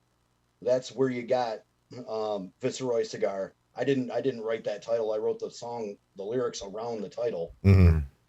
I took it as like a challenge. They're like, oh, you're calling the song this? Well, what do I hear in the instruments? All right, well, this is how I feel when I hear those instruments. So that's what I'm going with. That song's about rolling up your own cigars with your own green sticky stuff and then driving fast and flirting with women. Do I smoke blunts and flirt with random women? No, but that's what the music made me feel like doing. So writing,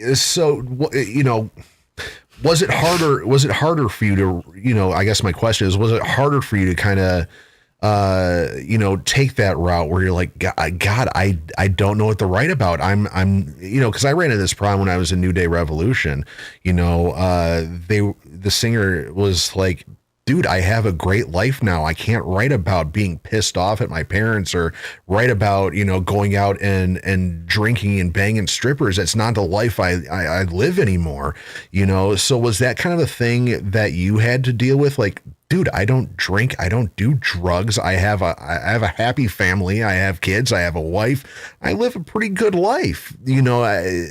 Was it kind of hard for you to, maybe write lyrics based on your life kind of thing?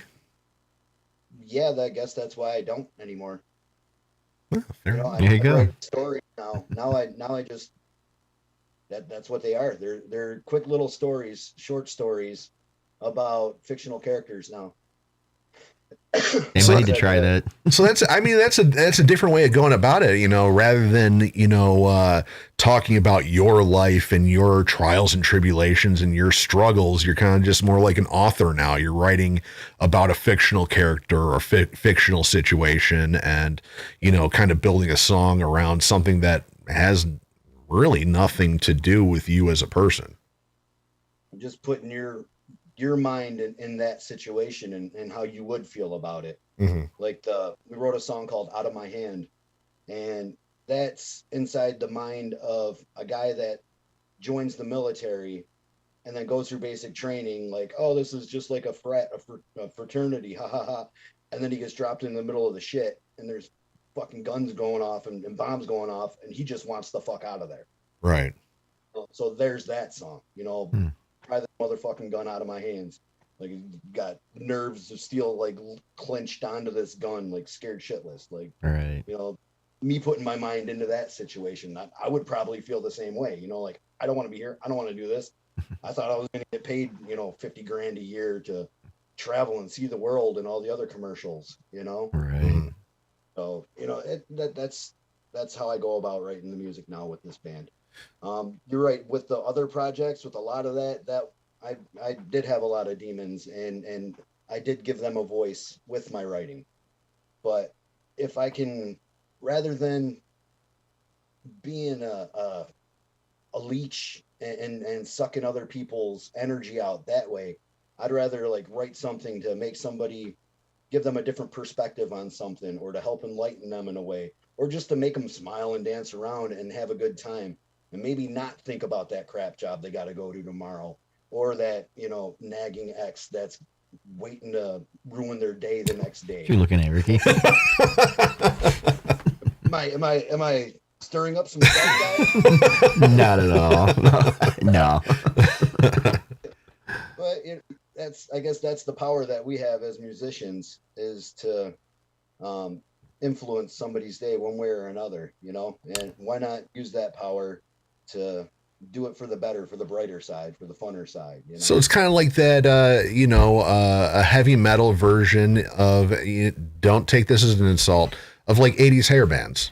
It's that escapism. It's, nothing but a good time. It has nothing to do about drugs and all that. It's escapism. It's like, take yourself out of your, if you have a shitty life, take yourself out of it for a little bit, live these stories that have nothing to do with anybody, and, think about, something different from your life, not talking about like,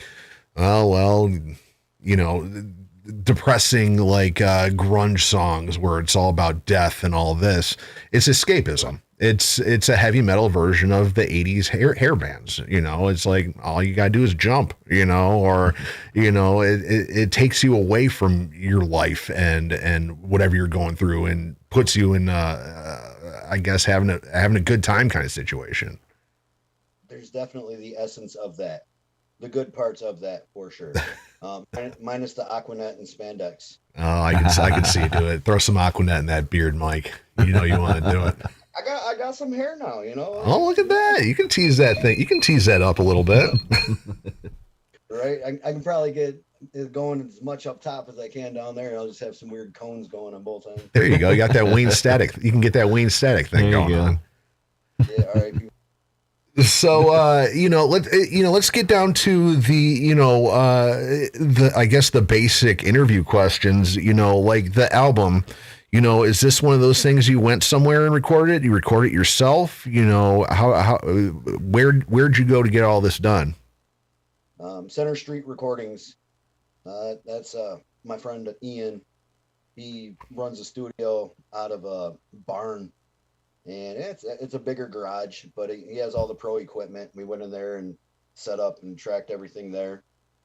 had him mix it, and then we sent it out for mastering with another person, just so we can get two engineers' sets of ears on it, Right. you know. And Aaron, that local guitarist, he's also the guitarist. The Silence. Yeah, Aaron he had Lumsden. the mastering for us, and he actually did the recording for Viceroy Cigar. He did the mixing on that as well, the video mixing. So he's became a good friend and a great connection in the music industry over this project. Ian, I've known him since the Septifoil days. He did our recording with that project as well. Super cool dude, super reasonable rates. You know, I guess that's one of the biggest things when you're first recording an album is who's going to pay for what and where you're going to get the money for it. Right.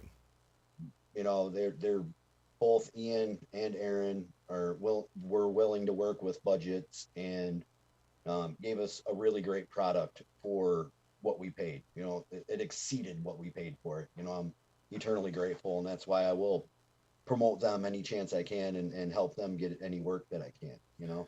And on the other side of that, your music videos, you know, I watch Viceroy Cigar and Addicted. They're very well done and very pro. You know, you can tell it's not done on an iPhone or somebody's handy cam. You know, very pro done. You know, first, who did them? And second, you know, how do you guys come up with, you know, kind of what you're going to be doing in the video? Because a lot of bands I've been, they're like, oh, let's just do a live thing where it's just us playing. Other people would be like, well, let's kind of build a storyline in there. You know, how did you guys kind of attack the music videos? First video, Addicted, we just hit him up, Aaron that is, and he's like, what do you guys got as an idea for this? I said, well, let's just set up a black backdrop, bring in our couple scrims, and we'll just throw down, do some takes on that, a bit of fog down, some backlighting, and you know, just mix it from there, nitty gritty, make it quick, just to get something out there. He was like, all right. And before I was able to drive home my hour and a half from his place, he already had a rough cut sent back to me of what he thought would be good for the video. And from that to what you have online now, not much has changed. Wow. Wow. Talk about a quick turnover. Yeah, it was insane. I've never dealt with that before. He's like, oh, I like to do my cuts when it's fresh, when I just get done with the project, so I can remember exactly what I wanted to do with it. And I was like, well, yeah, that's great. Thank you. You know. Nice. With Addicted, I wanted to work with Aaron again, but our timelines didn't match up. He had other stuff going on, we had stuff going on, and we needed to get it out, so we DIY'd that one. We used a pro cam for that, for a factory shot that we did. We only had the availability to do one shot of the band, and we took footage from a website that was free video. You know, and no copyright infringement, stuff like that, where it's just provided. So I'd made a basic storyline on that one from the free videos, and then we spliced in video of us jamming out from that one scene. Second one, you can definitely tell is a little more DIY. The first one, Aaron knocked it out of the park. He's been doing it for a while, so he knows what he's doing. Second one, together ourselves. But the DIY route, you definitely get what you pay for. Right. None of us are videographers or professional editors, or even have professional editing equipment, or you know, the knowledge behind it. So, Microsoft Movie Maker, guys. I tried. Talk about pulling your hair out. That's a whole new breed of animal to try to like line up all the video with all the audio, right? Especially when it's accurate, and like I do have the patience for that, but it would take me a lot longer than somebody that already knows what they're doing. So Aaron, our guitarist, he hopped on it and he championed that project, and you know, the final results from that is what you got from what he did, and we were happy with it, so we put it out there. We're gonna build from that and go on to the next video, and eventually I want to have a video for each one of the 8 songs.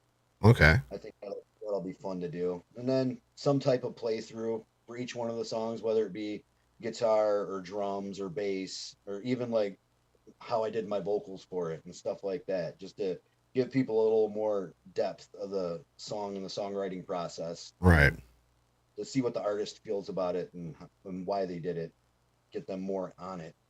And then the lyric videos are fun to get out there as well, so people don't mishear or misread what you're putting out, you know? Right. Shout out to you, Ballistic. Yeah, man. That guy goes a million miles a minute at sometimes. And I'm into that style of music. I like it. And sometimes it's hard to understand what they're saying at that point.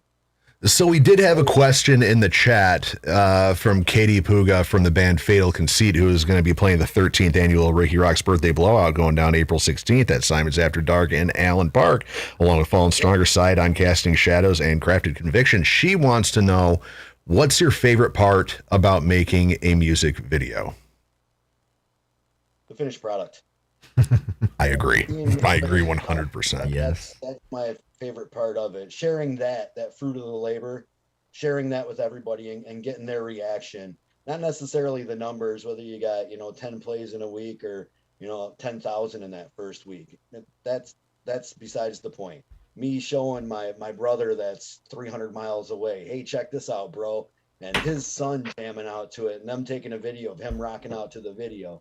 Like that right there, that's what it's all about, sharing what you do and having other people feel it the way you feel it, So, you talk of numbers and how that's not really something you put a lot of stock in. I've talked to hundreds of bands and they're like, oh yeah, we did this, and this. And thank God now we have 500,000 streams on our video. How did you get to that point to where it's, if it gets 50 views or 50 million views, it's all the same to me, because there's a lot of people that live and die on that mountain of analytics and numbers and how many streams and how many views and your average view time and, where these people are coming from. How did you get to that point to where it's kind of just like, Maybe it's more of a quality and not quantity. I could have 1 million people I don't know or don't care about listen to my music, and that won't affect me personally as much as having 50 of my friends listen to it and give me their honest feedback on it. Right. Right on. Maybe that's it. But I don't want to say I've been there to where I've had millions of views and millions of plays and stuff like that, because I haven't. That might affect me different at that point, but I think that my ego's been deflated over the years. I don't see myself going on an arena tour opening up for Metallica or Slipknot or something like that. At this point in my life, I'm happy being a weekend warrior, being a dive bar rock star, going out there and just out having a good Rikki time. ROXX, motherfuckers. Bar star, rock star, dive bar rock star. Man, sharing the stage with my friends and watching them have a good time and bringing my kids to the shows now. And watching them like just start to develop their own taste in music and like, Dad, how can you like that band? That band was garbage. Did you see what they did on this song? Stuff like that. And it was like, what are you talking about? It was amazing. You didn't see this and this. And they're like, but this other band, they did this and this. So to get that feedback from them and then start firing each other up and just, watching all that develop, like that's really cool. Yeah. So you bring up the kids, and I have an 8-year-old who hates rock music or anything with guitars. Hates it. Are your kids the kind of kids that are like, I dig rock and roll or metal or whatever, or are they kind of just like, I'd rather listen to Dua Lipa, Dad, and your heavy metal is, yeah. Where do your kids kind of fall? They like going to the shows when it's live. Like they have a lot of fun then, because then they see the people interacting and stuff like that, and then they start to have a good time. But they like to experience the music.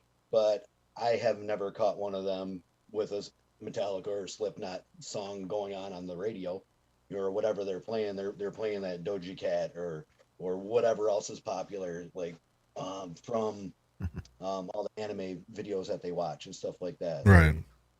Whatever you hear at the beginning of Pokemon. Like that.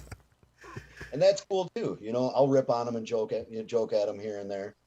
But you know, they still got my stickers up on their wall for my band. And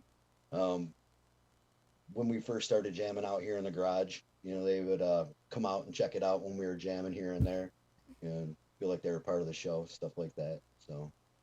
All right, so we got a couple more minutes with you. So Swampmageddon, the CD release, it's coming up a couple weeks here, 20 days. Saturday, March 26th at Diesel. Gutter Swamp, of course, The Line Within, the legendary Jason Kane and his band. Fuel the Fire, Venom of Virtue, Letters from Abel. You know, people that might not know any of these bands, you know, say you're talking to somebody who has no clue who Gutter Swamp is, no clue who any of these bands are, and they decide, hey, that Mike Cendro guy seems like a cool dude. I want to go check out the show. I want to go support, you know, he seems like a cool dude. I want to go out and support. What can they expect from this show? They can expect good times, good people, good music, and just overall a great atmosphere. The Diesel is one of the premier venues to go see a live performance at, not just because of the sound or anything like that. The staff's amazing. The food that they have there is great as well. There's the bowling alley, pinball arcade, pool tables. It's a freaking Narnia when it comes to any type of entertainment. You know, if you want just a sit down atmosphere for a restaurant, that's all connected too. You don't even have to wear a coat to go in between all this stuff. Yeah. Tickets, if you buy them up front from the bands, is only $8. That's for kids too. You know, it's $12 if you're under 21. You can avoid that by just snagging a prepaid ticket for $8. And then with the $8 ticket, it comes with a copy of the CD. You get either a physical copy of the CD or a download card. So either way, you can have a copy of the full Gutter Swamp album. Nice. And that, like I said, free of charge. Pay at the door $10 or $12, you still get that free album. So that's going down as well. I'm going to talk to the owners about getting some drink specials going and stuff like that to make it a little more entertaining for the adults. But all these bands, For degenerates like me, pretty much, yeah. You're an upstanding gent. Oh, sure.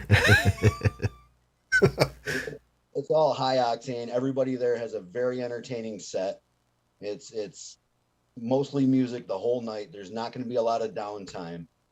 It's just going to be a really fun night throughout the night. We're going to have a bunch of little surprises going on. There's going to be some fun stuff with the stage set up. So it's not just going to be, you know, 5 guys jamming on a stage throughout the whole night, each band. You know, we're going to be switching it up, having a good time. And the last question I got, you know, Larry brought up back in your boozing and cruising days, you guys used to hang out quite a bit, you know, karaoke and doing it up RIKKI ROXX style, I guess you could say. Do you have any fun, I don't want to say fun, but any memories that stand out of your gallivanting days with one Larry Smith? Can we say Drop Top Mustang? Drop Top Mustang. All right, give me the backstory. What's Drop Top Mustang? This is my red convertible that we would always go in. Okay. Party mode, man. I'd just hop in it. He'd take us there and we'd just party down and sing. And yeah, make sure you got home safe. Yes, he did. He made sure I crawled in my door safe many times. Oh yeah, fun time. All right, so I'm assuming this the new Gutter Swamp album will be up on Spotify and all this stuff too. Everywhere. Yep. We released it through DistroKid, so anywhere where they let us put it through that, we did it. It'll be there. All right, so is there anything else that you want to throw out there to everybody before we play the music video for Addicted? We got some more gigs coming up in Jackson as well as Bay City.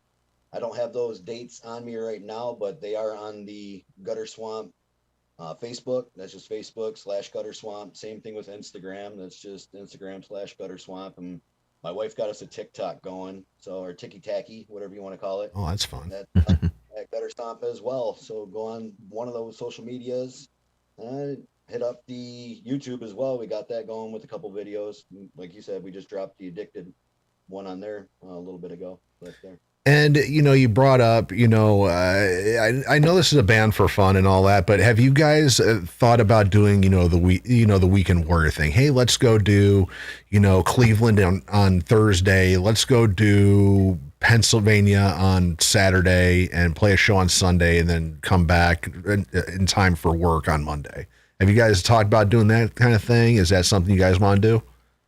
Yeah, we're all down, man. We've been playing more than 10 years each. So that's just something, as long as all our schedules align, we're down to do it. There it is. Nice. So Larry, you got anything for your buddy Mike Cendro? Other than, kick ass on your show, bro, I'll be there.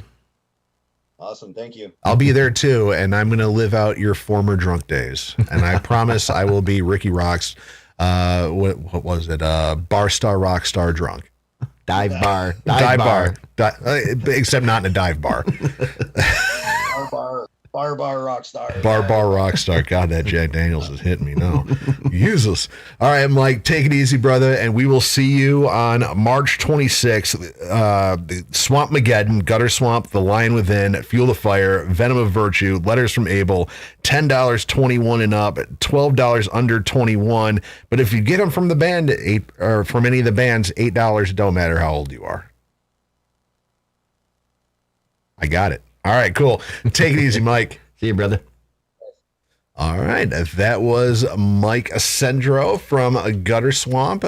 Awesome dude. And we are going to play right now Addicted by Gutter Swamp. Then we'll come back, wrap this thing up, and I'm taking my ass to bed. So here's Addicted by Gutter Swamp right here on episode number 131 of The Ricky Roxx Show, Rox100.com.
Jesus. I'm not used to songs ending so quickly. Jesus. Gutter Swamp and Fallen Stronger. You need longer songs. I'm like sitting there, I'm like, oh, the song ended. Do you know what RPM really was written for? It was a short song written because I was gonna try to send that off to Street Outlaws drag racing and maybe get it on the commercial. You know, so it was short and sweet. So that was like one of those songs that you wrote for the money. Kinda. Yeah. You know. Yeah. Yeah, that's why it's 2 minutes and 12 seconds or 20 seconds or whatever. Yeah. So there it is. Awesome talk with Mike Cendro, Drozone Entertainment, formerly of Septifoil, now of Gutter Swamp. Make sure you check him out Saturday, March 26th over at Diesel. I think maybe I won't be. I think I might be in Florida. Fuck, I might not even be there. But you guys should definitely be there because Larry will be there, and you can ask him about how awesome it is to be on a radio show with Rikki ROXX. and real quick before we wrap this up, because we're past 9 o'clock, and I like to kind of keep it kind of close to when we're supposed to end this thing. Again, Swampmageddon, Saturday, March 26th at Diesel. Gutter Swamp, The Lion Within, Fuel the Fire, Venom of Virtue, and Letters from Abel. $10, 21 up, $12 for under 21. That's if you're at the door. But you can get them from any of the bands for $8, and it doesn't matter if you're under 21 or over 21. $8 will get you in. Upcoming shows, I got to throw this one out there. March 19th, I will definitely be at this one. The Hear This Fest with Ave Under Fire, Conquer Divide, The Bunny, the Bear, and more. Tickets are $18 in advance, $25 at the door. All ages welcome. Head on over to hearthisfest.com for your tickets for that. And where am I? Oh, here it is. Saturday, April 16th, Simon's After Dark in Allen Park. 13th. God, this makes me feel older and older every fucking year. 13. It's weird because it's like Cyanide. You know, when I started doing my birthday show, they were like 6. And now they're playing it. And it's like 13th annual Rikki ROXX birthday blowout. Fallen Stronger, Cyanide, Casting Shadows, Fatal Conceit, and Crafted Conviction. We're going to be hearing some Crafted Conviction to close out the show. Tickets are $10 at the door. And the thing is, you come to this, every penny goes to the bands. I don't have to pay a sound guy. I don't have to, well, I do. I'm going to have to pay. I have to find a door guy. I just learned this. I got to find a door guy, so I might have to spot him $20, but the rest of the money goes 100% to the bands, because that's something I like to do, and that's why I do a lot of shows, my birthday shows at Simon's, because they give me 100% of the money, and they're like, give it to the band. So you know, get 100 people to show up. That's $1,000. Each band will walk out of there with a couple hundo. And Larry, you know, couple hundo from a show, you're like, oh shit, we made it. Till next time. Yeah. And then the next show you play, be like, I got paid $27.34. I got to split it between 5.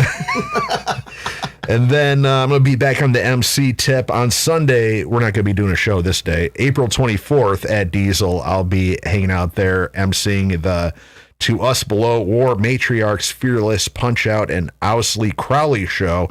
Tickets are $10 in advance, $15 at the door. As far as Casting Shadows, our next show is April 8th. We're going to be playing at the Token Lounge in Westland. Then, of course, April 16th, Simon's After Dark. We got a couple shows out in Kalamazoo, or we got a show in Kalamazoo. Battle Creek's opening for Smile Empty Soul. And Fort Wayne, Indiana, that's going to be our next 3-day weekend warrior trip.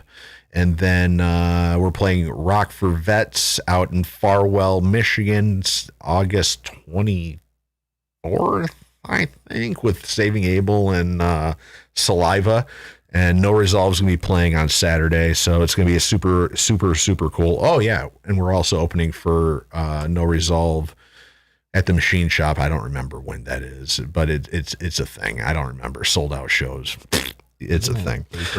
What do you got coming up? Fallen Stronger. We got Power Man, March 29th at the Diesel. We got your show on the 16th of April. May 13th, we're back at Simon's for Pigweed. And it's a hell of a show for Simon's. Yeah. Pigweed. Fuck. Yeah, it's going to be a good one. Yeah, it's going to be a packed one. They're really Cornish to me, like Corn. Like, yeah. I listen to them. Mm-hmm. Yeah, I love it, man. Yeah. It's going to be great. Who's promoting that one? Oh, Jesus Christ. Because it's very rare that Simons will pull in a band like that, you know, with that kind of like draw. And it's Trevor something or other. Okay. I can't remember.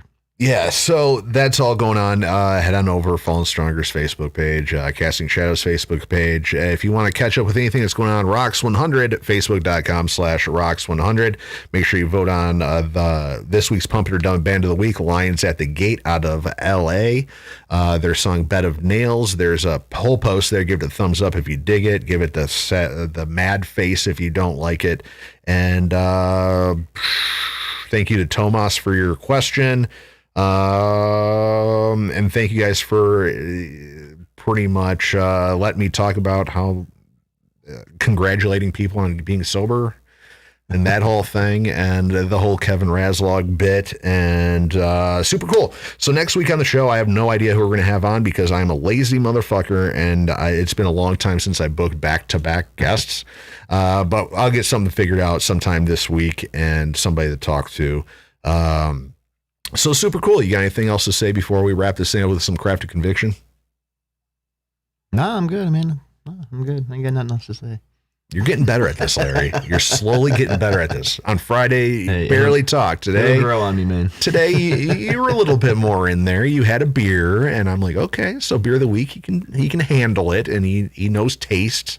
And talking a little bit more. We're going to work on it. Work in progress. Work in progress. All right, so we're going to close this thing out. And Steve Ingill, thank you so much. He says, hang in there. See you next week. Gutter Swamp Mike Cendro said, that was awesome. Thank you. Katie Puga says, Larry, I guess that was a, God, what was that show? Impractical Jokers. It was like a skit where they're just trying to find somebody named Larry. So they're screaming, Larry! It was a thing. She sent it to me. I've seen it. Yeah, Larry! And then she sent a bunch of fire things. Fatal Conceit, her band, so I'm assuming that's her singer. Jason Kane, I'm assuming Jason Kane because the line within chimed in. So super cool. Gonna get out of here, Craft Conviction, and that's all I got. Good? Good. All right. We'll talk to you guys next week right here on ROX100.com.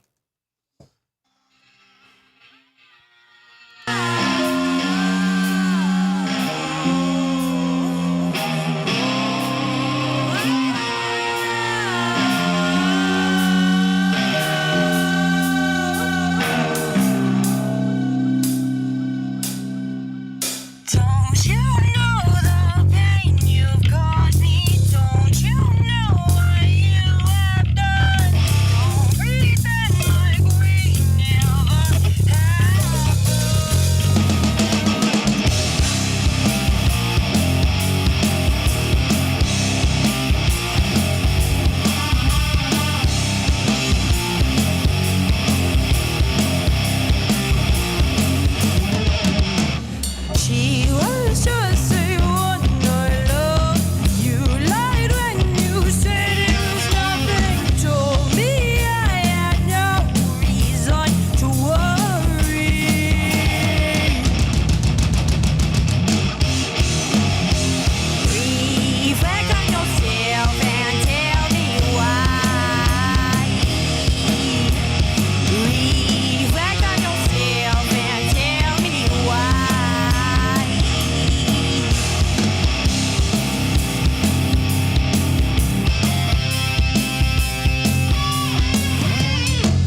Hey kids, would you like to be a rock god the likes of David Lee Roth in his heyday? Then you need to get the Rikki ROXX Rock God Starter Kit. Each kit comes complete with black nail polish, eyeliner, sparkly scarf, an actual chick magnet, a velvet jacket to make all the girls go wild, and an over-the-hat skull cap with bandana accessory. Act Now will also include a handy booklet showing you all the best places to wear your sunglasses at night. Regularly a $29.95 value, now yours free when you take advantage of this fabulous offer. But don't act just yet. We'll also throw in a wall poster chart diagramming all the best rock faces to enchant your audience, proven to wet the ladies' panties in mere seconds. For all you newbies, this great kit also includes a CD demonstrating how to push your voice for the radio, taught by RIKKI ROXX himself. So quit being a big puss and man up rock style with the Rikki ROXX Rock God Starter Kit. Now yours for just $29.95 plus $99.95 shipping and handling. Call now. 1-800-ROCK-GOD. That's 1-800-ROCKGOD. Now. Operators and tattooed hookers are standing by to take your order.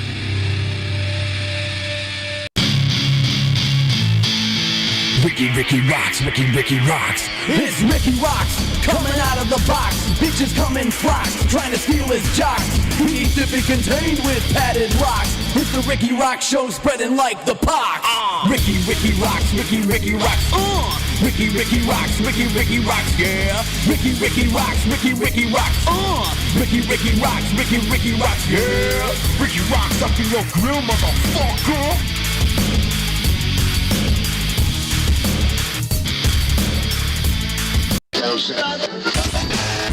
Hey, this is Rikki ROXX, and you are listening to ROXX 100.